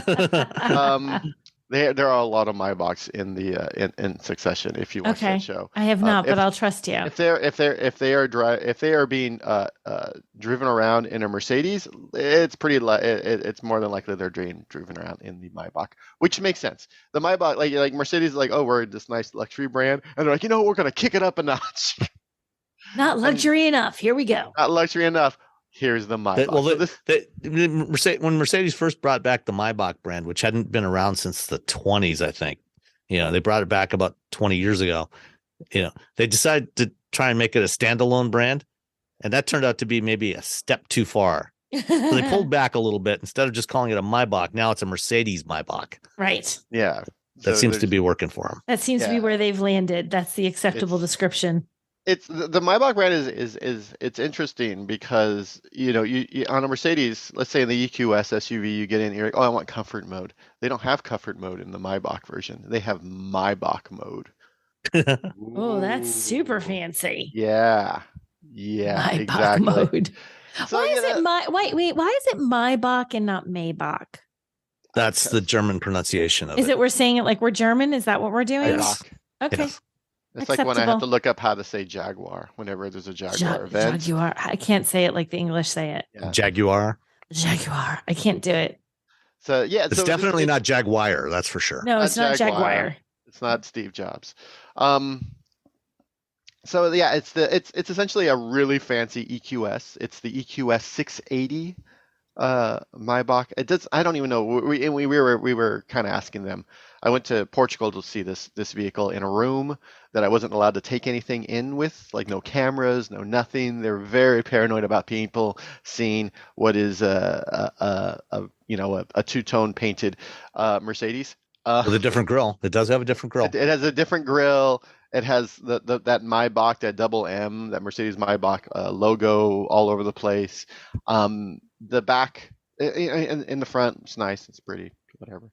The back though, the seats go back. Like you can. It's essentially like you're in a first class plane, so you can like sit the seat back, and it moves the front seat forward. So if you're you sit, if you're a fancy man or woman, you get in the back seat behind the passenger who shouldn't be there. No one should be sitting there. And then you put it in like a little airplane, and and a little footrest comes up, and then there's a champagne fridge in the middle. You take your champagne out, and you have your special cup holders that grip the little bottoms of your champagne flutes. Oh my God! You don't want those tipping over in the car. You don't want champagne spilled everywhere. It's like as you push it down, the little clasps come up and grab it, and then as you pull it up, the little clasp let go. It's all very fancy. There's some classic German engineering for you. It's like that. To me, every time I get into Maybach, I'm like, this is amazing. I'm just taking flutes in and out of the Maybach. You need to do a whole video for Engadget just on that. Just that. Me open it and close for 30 minutes. It's a 30-minute video of it could be that. A great ASMR video. Yeah. So it's an all, so for those who have to drive the fancy people around, it's all-wheel drive, a 649 horsepower, 700 pound-feet of torque. It is still a 400-volt system. Mercedes hasn't moved on to what we're anticipating is a 900-volt system. DC fast charging, maximum 200 kilowatts. It's the same packs, it's the same battery that's in the EQS SUV, but they wouldn't give us the capacity, which in my brain means they're adjusting the chemistry, they're adjusting something, they're adjusting the software in order to get a little bit more juice out of that, because it's going to be heavier because you're putting all these extra motors and servos and magic fancy luxury things into this vehicle. So they're trying to get as much range as possible. They did give us a provisional WLTP type range up to 600 kilometers, but about 400 miles. So somewhere around low 300s. Yeah, so we'll see how it all works out. It comes standard with that 10 inches of rear steering, which again, I cannot stress this enough. If you make a big car, a big SUV, or a big truck, you just put rear axle steering on there. Just do it, because it's so nice whenever you're driving around. Anytime, like I was driving the Lightning around, and I was just like, boo. Like, I like the Lightning, but I'd driven a bunch of things that had rear wheel steering before it. I was like, oh, come on. Yeah, it'll do 0 to 60 in 4.1 seconds, which you should never ever do when you're driving your fancy passenger around. Especially if they're enjoying their very expensive champagne. Yeah, or at least their sparkling wine if they're like slum it for the day. They might be having some prosecco. Yeah, it could be early on a Sunday morning. You're taking them to brunch. They're having a mimosa in the back. Making. I will say that making a mimosa. Do Maybach owners drink mimosas? I feel like they do on occasions, correct? Only on the right occasion. On Sundays, but only during the spring. You don't know. It's. But I mean, I think if a Maybach owner was having a mimosa, it would only be done with somebody, squeezing the oranges with their bare hands directly in front of them. And then you've got whatever the most expensive champagne is. Yeah, and then the nice, like fancy oranges that have been flown in from I don't know, wherever they make the best oranges. I don't know what that is. Valencia. Aren't Valencia oranges the best oranges? I don't know. Are they from Valencia or is that just a name? I always think those are the fanciest oranges. I don't know. We're not fancy enough to know where the best oranges come from. Yeah, it looks like a Maybach. Blood oranges. I'm guessing it'll drive like a Maybach, and of course, because it's an EV, it won't have any vibration. I think it's, again, whenever you're talking about these really high-end vehicles, it makes a lot of sense for them to go EV because it just adds more smoothness, more quiet, more tranquility to that riding experience. And yeah, I don't know how much it's going to be, but I know it's going to be a lot. It's definitely, and if you have to ask, you can't afford it territory. Probably going to be a couple $100,000 at least to start. Yeah, and I keep breaking up Succession because that's who's going to be. People like that are going to be. I mean, that's what Logan Roy rides around in. He rides around in a Maybach. It's the official vehicle of Logan Roy. Yeah. I wonder, with that Maybach mode, is the Maybach mode a specific mode, or is there a mode where you can like configure, or like, is there I guess what I'm asking, is there a champagne mode? I want a car with a champagne mode, which would, would restrict the acceleration rate, so you don't get any of that jerkiness. That's the Maybach mode. They retuned the or they remapped the acceleration in Maybach mode. So you don't spill the champagne. So you don't spill the champagne, and then you can adjust the air suspension up to 1.4 inches. So it really, So it really, it's such a weird thing. It's like, if you've been in a Maybach, which who's been in a Maybach? We all have. That's everybody. I've sat in one. I've driven one. I've sat in one, but that's my job. Like my regular life, I'd never be in a Maybach. I don't even know if I'd see one. In my regular life, I never would have seen one. I've seen them in New York, in Manhattan. You see them. There you go. Regularly. Driving by, you're like, ooh, this drives down the street. Which titan of industry is rolling down the street? Yeah. So Maybach. There's a new one. It'll be shown off tomorrow. It looks like a Maybach. It's got like an actual like a grill because Maybach. And when it did in the rear seat and the passenger side, when it did the reclined seat, I fit. So wow. If you're tall and rich, you'll be fine. You're tall and rich. So cousin Greg would be fine in the back seat. I believe cousin Greg would be fine in the back seat. I'm not quite sure how tall cousin Greg is, but I think he's about 17 feet tall. He just towers over everyone, just tall and lanky. And as a tall person who sometimes has to be around people who are not tall, I feel for that's sort of like you don't want to be in anyone's way, so you're always keeping your arms and everything, and you're just like nervous. Yeah. So you don't want to be like me and talk with your hands all the time because they're going to be all over the place. I mean, I can you guys aren't even in this state, and I'm hitting you both with my hands. That's when I put my arm out. Hands down. Stop that. It is Dang such Robbie.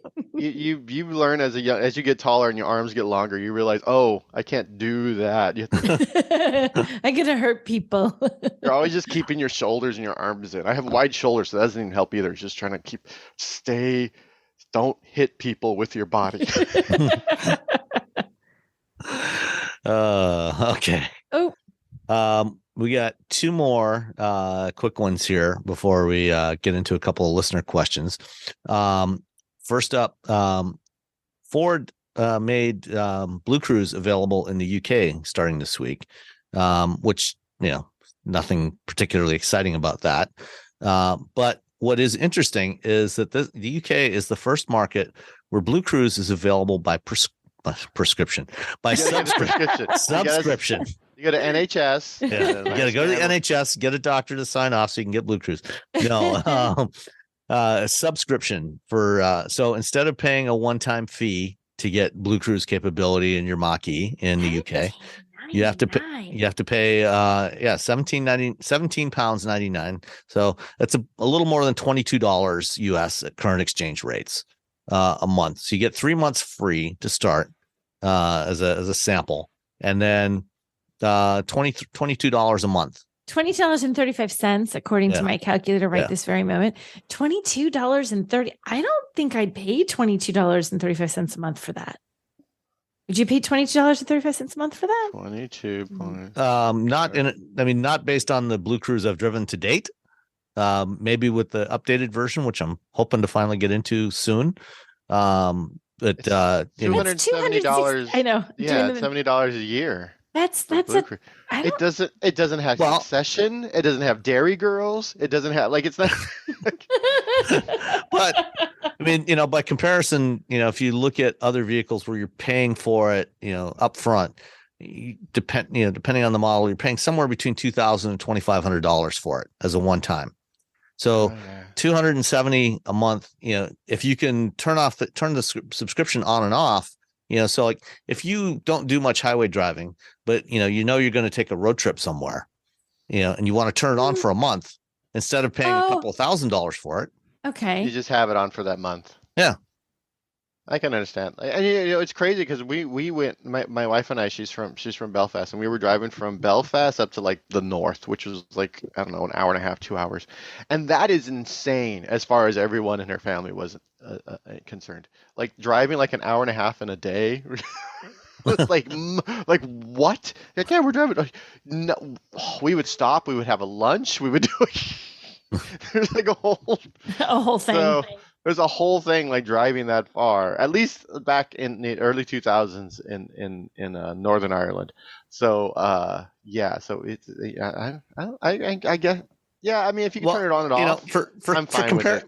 For comparison, Tesla charges $200 a month for a subscription to FSD, and you can't even take your hands off the wheel with that one. $200 a month. That's bonkers. All right, $22. It's not such a bad deal. Yeah, I guess when you put it that way, it seems pretty cheap.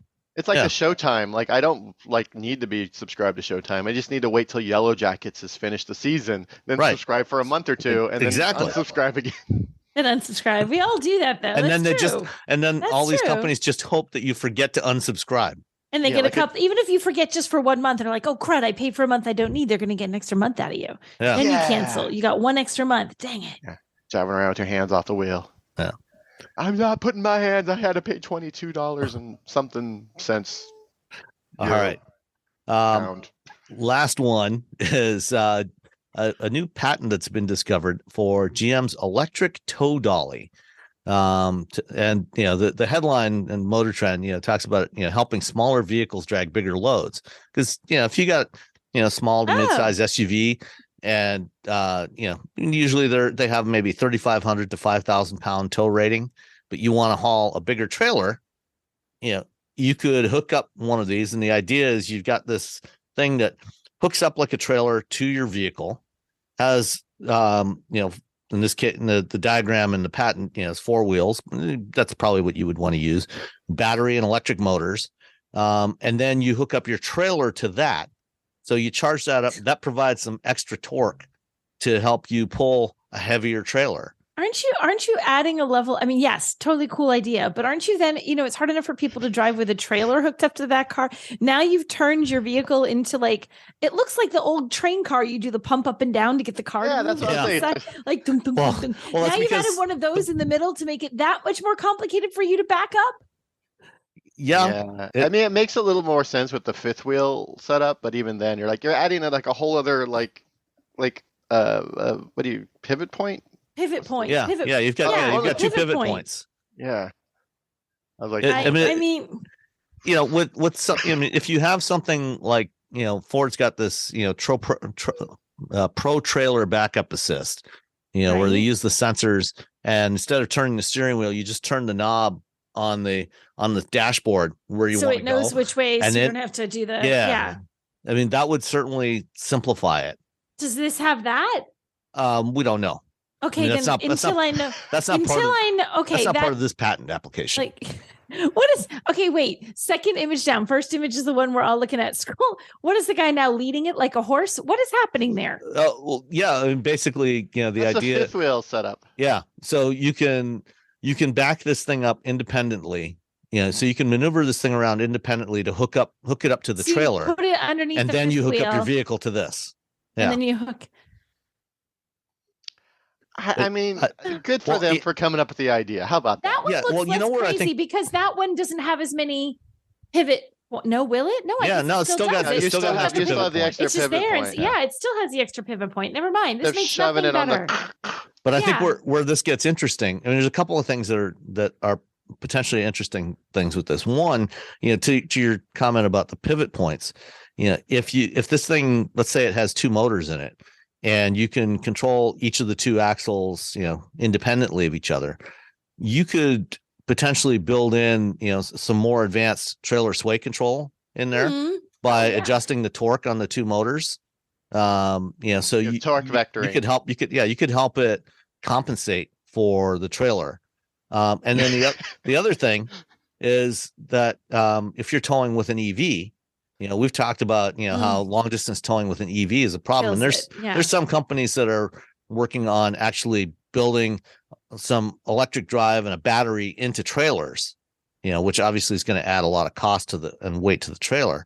But and it's not something that you would necessarily need all the time. Whereas if you had something like this, you could use this to offset, some of the extra drag you've got from the trailer, and you could have a longer driving range with it, depending on the size of the battery in there. So how much? Okay, so I get it would give the car whatever you're driving that can't tow enough oomph to tow. But what about legit just like, okay, you hook that puppy up to a Civic, and a Civic is a teeny tiny wee little vehicle, right? Mm-hmm. Now you have enough power technically to tow that giant trailer, but isn't the weight of that, like if anything ever remotely started to get away from you, you're trying to manhandle that from behind the wheel of a Civic. The thing that weighs the least is the passenger car you're in. Like so you start getting whipped around. Right? Yes, like I'm like now, like your car is so wee tiny. It's like now you have enough power to do, but oh my God, I still weigh less than everything else. And you're like, do you see is that a wrong engineering assumption or a right one? No, that's absolutely valid. And there obviously, there would need to be some limitations on what you could do, what kind of vehicle you could use this with. I think it's an interesting idea. And I think where it actually does make more sense is the EV example rather than towing with a small car. Yeah. I think that at the end of the day, this is it's a cool idea, but it's interesting. Put that in the trailer, just like Airstream. They're like, oh, we're gonna put this in the trailer. Yeah, like put the boost right in the trailer. If the trailer company did that, and then you put it. But you still have two versions. You have the dumb version of the trailer. Someone's still going to try and hook that sucker up to a Civic, and we're going to have a problem. Yeah. Well, in Europe, they would just hook it up to a Civic regardless. So. Right, no matter what. They're like, whatever. Again, Subaru Imprezza. I saw a little Subaru wagon dragging a horse trailer while driving through. Oh my gosh. Switzerland. That's insane. That's crazy. It was only it was a single horse trailer. It wasn't like a big giant one. But still, horses are not. Yeah, horses are not tiny little probably animals. At least 4,000 or 5,000 pounds. Right. Yeah, it was. For a single horse trailer. Cruising along on the Autobahn. Good gravy. All right. Let's answer a couple of listener questions. Let's see. First up, Sean Whitehurst says, "Greetings, Wheel Bearings team. If I bought an electric i7 and wanted to listen to Wheel Bearings or Fast Women while driving the i7 and had a passenger and a rear seat child with the flip down screen," so this is the cinema screen that you can get in the new 7 Series, the 32-inch screen in the back seat. How would we all hear our appropriate audio tracks? Is there zoned audio?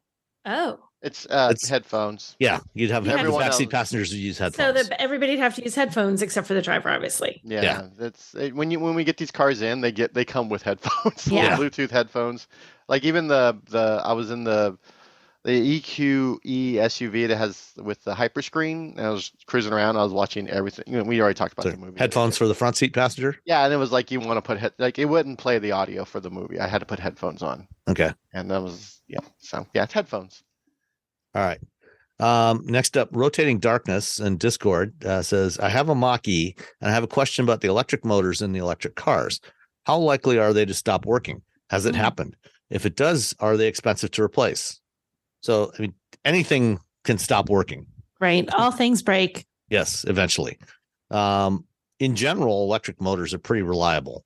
There's pretty much there's basically one major moving part, which is the rotor. But there's also some bearings in there. And actually, the most likely thing to fail, if anything fails, is going to be the bearings. The other stuff, there's not much there in terms of complexity. It's not likely to break. But has it happened? Yes. Over the years, Tesla has had a number of issues, with some of their various models where they've had to do recalls and replace electric drive units. So it does happen sometimes, not very often, but it does happen. And if it happens out of warranty, probably going to be pretty expensive to replace, but probably not any more expensive than replacing an internal combustion engine if that seizes up on you. Yeah. It's like one big turny thing as opposed to a billion little turny One big turny thing. This is a very I'm trying to think of the least technical, there's one big turny thing versus your regular car, which has a bunch of little turny things all going at once. Well, turny things and pumping up and down things and all kinds of stuff. Juices flowing. Yeah. There's a lot more things that can go wrong in an internal combustion engine than an electric motor. Right. Yeah. So anything can break, but more things can break in an internal combustion engine. There's that. I mean, if you had to replace an electric motor out of warranty, you're probably looking somewhere between $2,500 and $5,000, which is no more, and in most cases, probably less than replacing an engine that died on you. Yeah. I think my friend's Mini exploded or something, and he was like, "It's $3,000 to replace the thing," and I'm like, dude, just well, my kid's Kia Rio, three of his friends are in the automotive world, and three of his friends he's been with us while we replaced engines in front of him. He just was there along, hey, go screw this in and make sure this is torqued correctly, and it's just I'm gonna take it to the shop. I'm like, oh man, come on. Yeah, I mean, for one of my kids had an engine seize up in a Kia Rio, because they didn't change the oil, or they let the oil run out. They changed the oil, but there was a leak or something. And anyway, there was no oil left in the pan. And so it decided, I'm not going to move anymore. And car's I'm done. And a rebuilt engine for that from a remanufacturer. Oh God. Was $2,600, and that's not including labor. Wow. Yeah. Wow. That's a lot. That is a lot of monies. When the engine blew on my Del Sol, I think a new engine from Japan where they literally just laser off all the things and just throw the engine at you was $450. It was 30,000-ish or 40,000-ish miles. Yeah. And that was oh, this is great. And I got free fuel injectors with it. Oh, excellent. all these free little extra, anything, they're selling you the engine and anything that's attached to it, they're well, you can have it. We don't care. Yeah. So you get all these little extra little things. It's a little bonus. All right. The last one is from longtime listener Chuck Goolsby. He actually sent us a recording. So Chuck sent us some thoughts that he had on various ADAS systems he's tried out. He's a car enthusiast. Drives an old BMW M Roadster. Very, very nice. So this runs about 5.5 minutes. And I will drop this in here, and we can hear what he has to say. And I think we're probably, I know I'm pretty much in agreement with what he said about especially about lane keeping assist systems. So here we go. Here's Chuck Goolsby. Some thoughts on ADAS in the real world here. I'll preface this by saying I'm an automotive enthusiast. I collect cars. I maintain and repair cars, actually for fun. I race cars, I rally cars, and I love to actively drive my cars. I've chosen to live in the mountains in a largely traffic-free rural area, hours from the nearest interstate highway, because I actually enjoy driving as opposed to viewing it as an annoyance. My winter beater ski car is a 2008 Subaru Outback wagon, and my summer car is a 2007 BMW M Roadster. Both have manual transmissions, and yes, they do have basic cruise control, which I hardly ever use. So I'm clearly not the target audience for an ADAS of any sort or autonomous driving system. However, I do try them out wherever I encounter them in the interest of science and curiosity. Through rental cars mostly. I've used systems in Fords, Kias, Hondas, Toyotas, and Nissans over the past few years and found some really useful and others really annoying to differing degrees. For example, I see the absolute ideal use case for an ADAS system in two wildly different scenarios. Number one being stop and go traffic. Number two being highway travel. In heavy stop and go traffic, various ADAS systems do very different things. What an ideal system would do is follow the car in front of it, maintaining a reasonable distance. Most of the systems I've tried do okay with this, but so far all but one stop fine, but fail at the go part. They will stop, but only alert you to go, handing over that task to the driver. I think the only system I've tried that was able to actually go in stop and go traffic properly was from Honda. My wife and I were in the Florida Keys, stuck in a crawling single lane stop and go for close to 2 hours, making very slow progress, and the car would competently creep along with the traffic with minimal input from me quite well.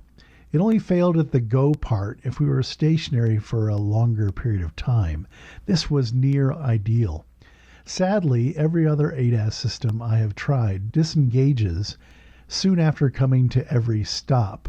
If I were to have to live in Seattle and its commute traffic again, I would kill for a system that would competently just creep along, stopping and going as needed. Highway travel falls into two camps really, sort of the traditional rural or multi-access highways like we have here in Central Oregon, and limited access highways such as multi-lane interstates. My experience with ADAS on interstates is very limited since I so seldom drive on them, but I have noticed that ADAS functions really well in rural areas with light traffic, but becomes really annoying in urban and suburban multi-lane freeways with moderate to busy traffic.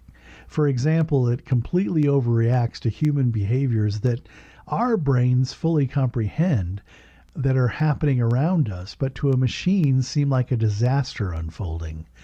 The classic example is the idiot crossing multiple lanes in front of you at the last moment to get an exit. We instantly recognize what's going on and know that little to no input is really required on our part. But to the ADAS system, this is a moment to slam on the brakes to prevent a collision. So now there appears to be two idiots on the highway, at least to everyone behind you.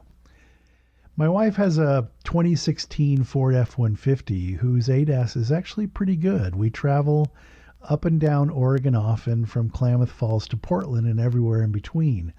The long, boring stretches of U.S. Highway 97 with its semi-trucks, long straights, and extremely limited passing opportunities make for an ideal kind of ADAS awesome cruise control scenario. It'll keep the vehicle a reasonable distance behind the traffic in front of you, automatically adjusting speed up and down, and just a bit of throttle as a passing lane opens up will get you around the truck and back to your set speed with pretty minimal effort. No, not as fun as dropping 2 gears and punching at the BMW, but it does work. Where I've all but given up on this ADAS stuff is the lane keeping. I've yet to experience one that doesn't drive me insane. The haptic feedback varies from mildly annoying to frightening. That same Honda that I liked for its ability to handle this stop and go drove me bonkers by literally shaking the steering wheel back and forth to warn me of a perceived lane departure. I mean, what the actual... Even worse was how difficult it was to turn off, and the fact that it came back on by default every time I started the car.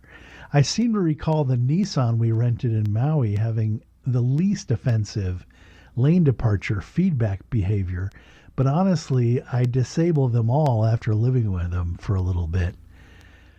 I'll always try what they have to offer, but so far none have provided a benefit greater than their annoyances.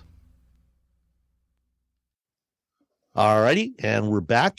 And like I said, if you want to send us audio, you can. If you want to put it in a Dropbox or put it anywhere else, and just send us a link to it, to feedback@wheelbearings.com, or sorry, feedback@wheelbearings.media, and we will include that in the show. And then also, if you've got any questions or comments, other comments that you want to share with us, please send those, and you can be part of the show. And then the last thing I've got that I will play after we sign off here is the interview that I did with Ralph Gilles, who is Chief Design Officer for Stellantis during the New York Auto Show a couple of weeks ago. I've been putting all these interviews in the private feed for patrons, for Patreon supporters of the show, and I will be including these in the main show over the next several weeks. But if you want to hear this stuff earlier, you can certainly, if you want to support us as a patron, then you get an ad-free version of the show, and you can get this other content earlier than everybody else does. So thanks, everybody, and we'll talk to you next time. Bye. Bye. All right, Ralph. Yes. Chief Design Officer for Stellantis. Scary sounding title. Your portfolio has gotten progressively larger in recent years. You got a lot of brands that you're overseeing now. Yes. And this is, you've had a great career, in terms of some of the products that have come out during your tenure. And this is a particularly interesting time for a designer as we make the transition to electrification. What, as a designer, leading a global design team, what are some of the biggest challenges that face you as you move into this era of building electric vehicles? Well, it's a big, hairy question. Couple things is almost in every case we're also doing real-time brand redesign, right? Because there's a message behind design every new vehicle now. There's new technology, there's new promise, there's new proportions, aerodynamics, efficiency, you name it. All these things to consider more so. There's transitions on how you present premium, how you present luxury, how you present sporty. The good thing is we have so many brands.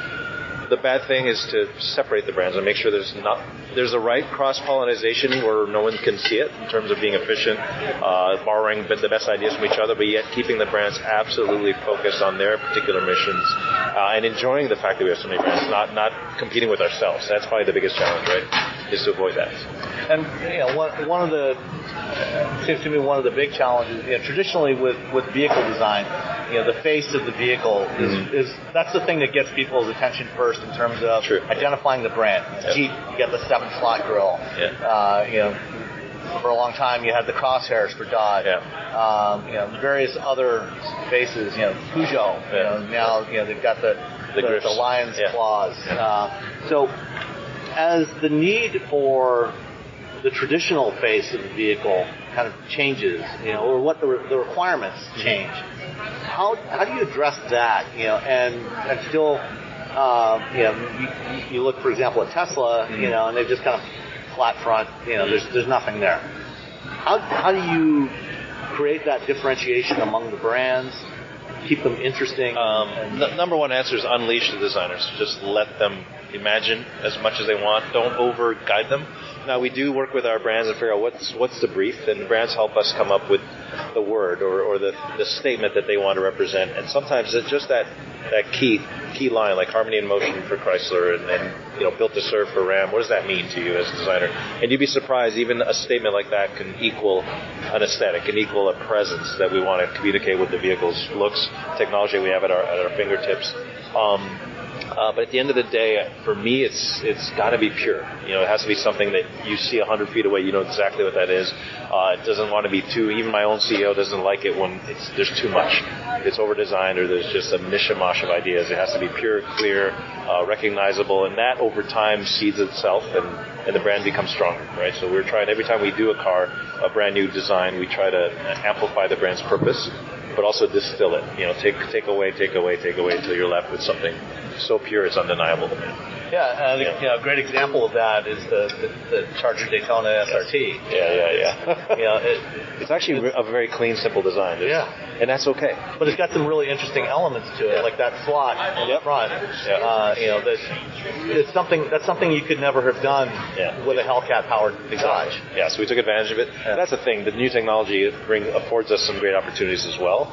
Now, the other thing is you don't always have to painfully make something look like an EV. There's like this forced EV aesthetic. I don't believe in that. I think it just has to be a beautiful device, a beautiful car, a beautiful statement. And if it's EV, sure, it'll have some things that denote it. Like we have a little bit of fun with the blue on the PHEVs, or in the case of the Ram, the front allowed us to rethink the entire front end. And we took advantage of that to give it a new signature.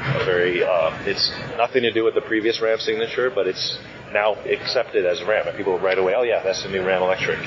Yeah, I mean, when we saw the Revolution concept in January, you see the tuning fork lights, and I think lighting is an interesting area that you suddenly have a whole lot more freedom with. Incredible amount, and it's a lot of fun, and we've been in every brand that we have, we've been having a lot of fun with light piping technology, and it's actually one of those things you don't want to get too carried away because it can almost overtake the design, but if you use it the right way, it's powerful and again reductive design, right? It's not punching it in the nose; it's just doing its work. As you look forward, are there any particular brands out of the portfolio that you're particularly excited about taking to that new level? Well, my counterparts in Europe are working on Lancia right now. This is a very beloved brand in Europe, especially in Italy, that hasn't had much product yet. So there's a lot of work going on redefining the brand. Jean-Pierre Plouet's team has worked on manifestos, trying to kind of show where the brand is going. You'll see more of that coming. Peugeot is in good shape. I mean, they have that, like you said, the iconic look, and they're populating that across the board. But in our case, for me, it's Chrysler. I think Chrysler is a project I can't wait to, we're actually well on our way, working on a new aesthetic for Chrysler, a new meaning, a new purpose, a new everything. So it's rare that happens when you get a carte blanche to reset a brand, both aesthetically and functionally, with the brand CEOs that is excited as the designers working on the vehicle. With Chrysler, what do you see as that purpose? Well, we right now we call it harmony in motion. So no interest to be mainstream. It's something that is existing to literally make people fall in love with their car. But it's not going to be 0 to 60 performance. It's not off-roading. It's not towing. So it plays this important role in transportation, so compelling that you just like it as an object of art. It makes your life easier, and then there's a whole support network behind that. Again, coming from a female CEO, she looks at the automobile in a very different way than an enthusiast like myself would, right? So she wants the purchase experience to be simplified, the interior to be distilled down to the essentials, the fabrics to be stimulating in the way they look and touch and feel in a different way than a dude. So trying to capture that message, not that it's going to be a woman's car necessarily, but it's going to have a certain effortlessness that only a woman could direct. Interesting. And then what about Jeep? I mean, we've seen a couple of the upcoming things, the Recon, the Wagoneer S. Yes. Both interesting evolutions of the Jeep look in different ways. It's our most global brand, and right before my eyes, I've been at the company 31.5 years now, and I've seen the brand become almost a niche brand. It was a niche brand to now a global juggernaut. I mean, it's in every country in the world. It's understood in every country. Everyone, actually, people use Jeep as an adjective to describe other vehicles that do Jeep-like things, which is a compliment. We don't take that. I mean, the Wrangler is perhaps one of the most iconic vehicles in the world. And also, I would say, historically significant, right? The symbol of that freedom, what it did for World War, is incredible. So we take that, and there's that DNA in everything that we do. There's a little bit of the Wrangler in everything that we touch, literally, especially in terms of of Easter eggs. But managing that brand and staying true to what it is and carefully evolving it where it makes sense, offering solutions that are maybe country specific, like the Avenger in Europe. It's already off to the races. People get it. They love it. The designer that worked on it is Italian, but he spent a whole year with us in the U.S. and he went to Moab, like you saw, and off-roaded. He ended up buying a Wrangler and he drives it in the middle of Turin. I mean, go figure. So he's invested, right? So how do you take your designers, your family, your brand people? You're so invested that everything that comes out of your pores bleeds Jeep, and that's what we're trying to do. And I think our customers feel it when they get in our cars. They see the commitment to Jeep, and I think it's a brand that we're just going to keep evolving carefully with love. And one last area I want to get into is interiors. Obviously, people, vehicle owners spend more time. In most cases, probably spend more time inside the vehicle, experiencing that cabin, than they do on the outside looking at their vehicle. There's obviously exceptions to that, but how do you see the interior evolving? Software-defined vehicles, the Stellantis. I think that number one, we can really detoxify it. As a term that we like to use is distilling it down, getting rid of the buttons as much as possible. Only what you need is there, and then the rest can be done. And we're trying to get good at it, but finding a way to present the data as you need it, right? How do you present? Because a car can do many complex things. It can actually overwhelm you if you're not careful. So trying to find a way to make that an elegant user experience. But behind that, there's sustainability goals. We're slowly backing away of what used to be we would consider premium materials are now switching over. Some of our competitors are using fabrics. We're using fabrics more and more. Sustainable upcycled fabrics. Chrome is slowly going away, being replaced by sustainable water-based paints, and I can go on and on and on from there. So how do you, because there are some traditional materials that people like and associate to a beautiful interior, but how do we do that in a new way that is less, that is more sustainable? So that's a big project for us. But that aside, execution, right? So all of our interiors, I hope you've noticed, have come a long way in terms of fit and finish. Doesn't matter what price classes it is, it should be made like a bespoke, coach-built vehicle, right? And that's what we're trying to communicate, especially with the Wagoneer. You get in there like, whoa. You look at, the vehicle, the North American brand vehicles in particular, which I've spent a lot more time with than the European brand vehicles. Jeep, Ram, and Chrysler. They all, over the last decade, they've really transformed.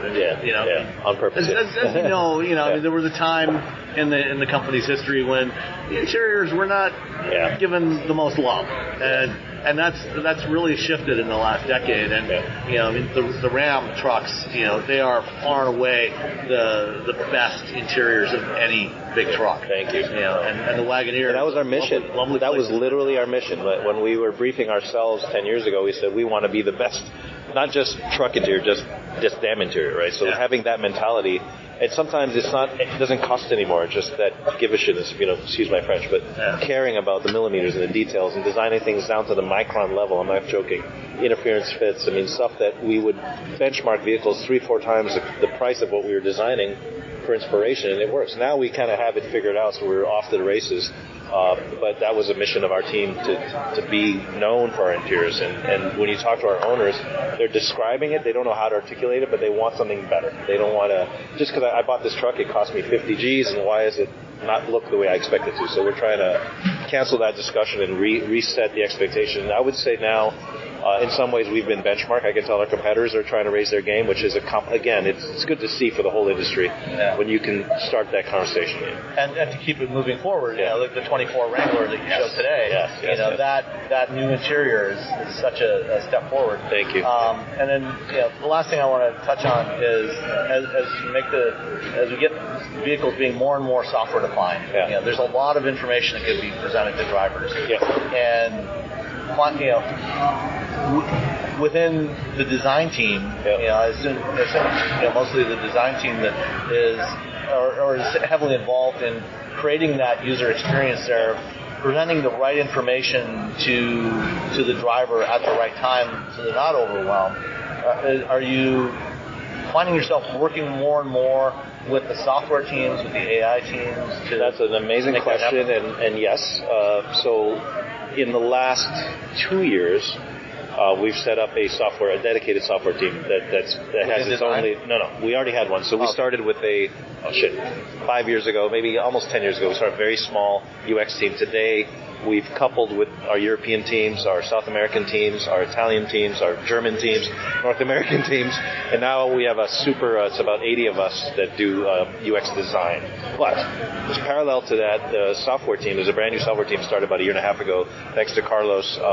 They're trying to get 3,000 software engineers so that we can control our own destiny. We used to be, let's say, supplier-oriented with Harman and other suppliers. Great stuff we did together, but now we want to really be much more agile and be able to write code, which we're already doing, write our own software, our own code, our own apps, respond to the market, and we're able to study currently how our consumers are using the vehicle. What options are they using more often? What apps are they opening or not opening? And then we're starting to actually cancel stuff. We're not doing a lot of things that we used to do because people don't seem to care, and adding more relevant functionality. As the cars are becoming more connected, now we have to design the interface at home. We have to design the interface wherever they may be, at the dealership, at the point of purchase. So all that has to be integrated, and we have a team working on that right now. So talk about a tech company, which is feeling very much like that. One last note on that. Last week, GM announced. GM announced they're removing smartphone projection support from their EVs, at least. Is that something you see as potentially being a part of? We're studying that. All of us are looking at that. That's a pretty bold decision in their case. We have a different business model that we are developing where we have partnerships already with Amazon that is publicized, and many other tier 1. I would not call them tier 3 because they're also OEMs in their own way, right? So we're joining forces with them. We're not trying to displace them. But what GM is doing is a little different because they're trying to super integrate their nav into their other functionalities, and their edge computers are all trying to talk to the customer through the navigation. So they don't want Apple there as a filter. I get what they're doing. Our approach is very different, and you'll find out soon. Okay, great. Thank you so much, Ralph. All the best. Have a great day. You got it. Thanks, man.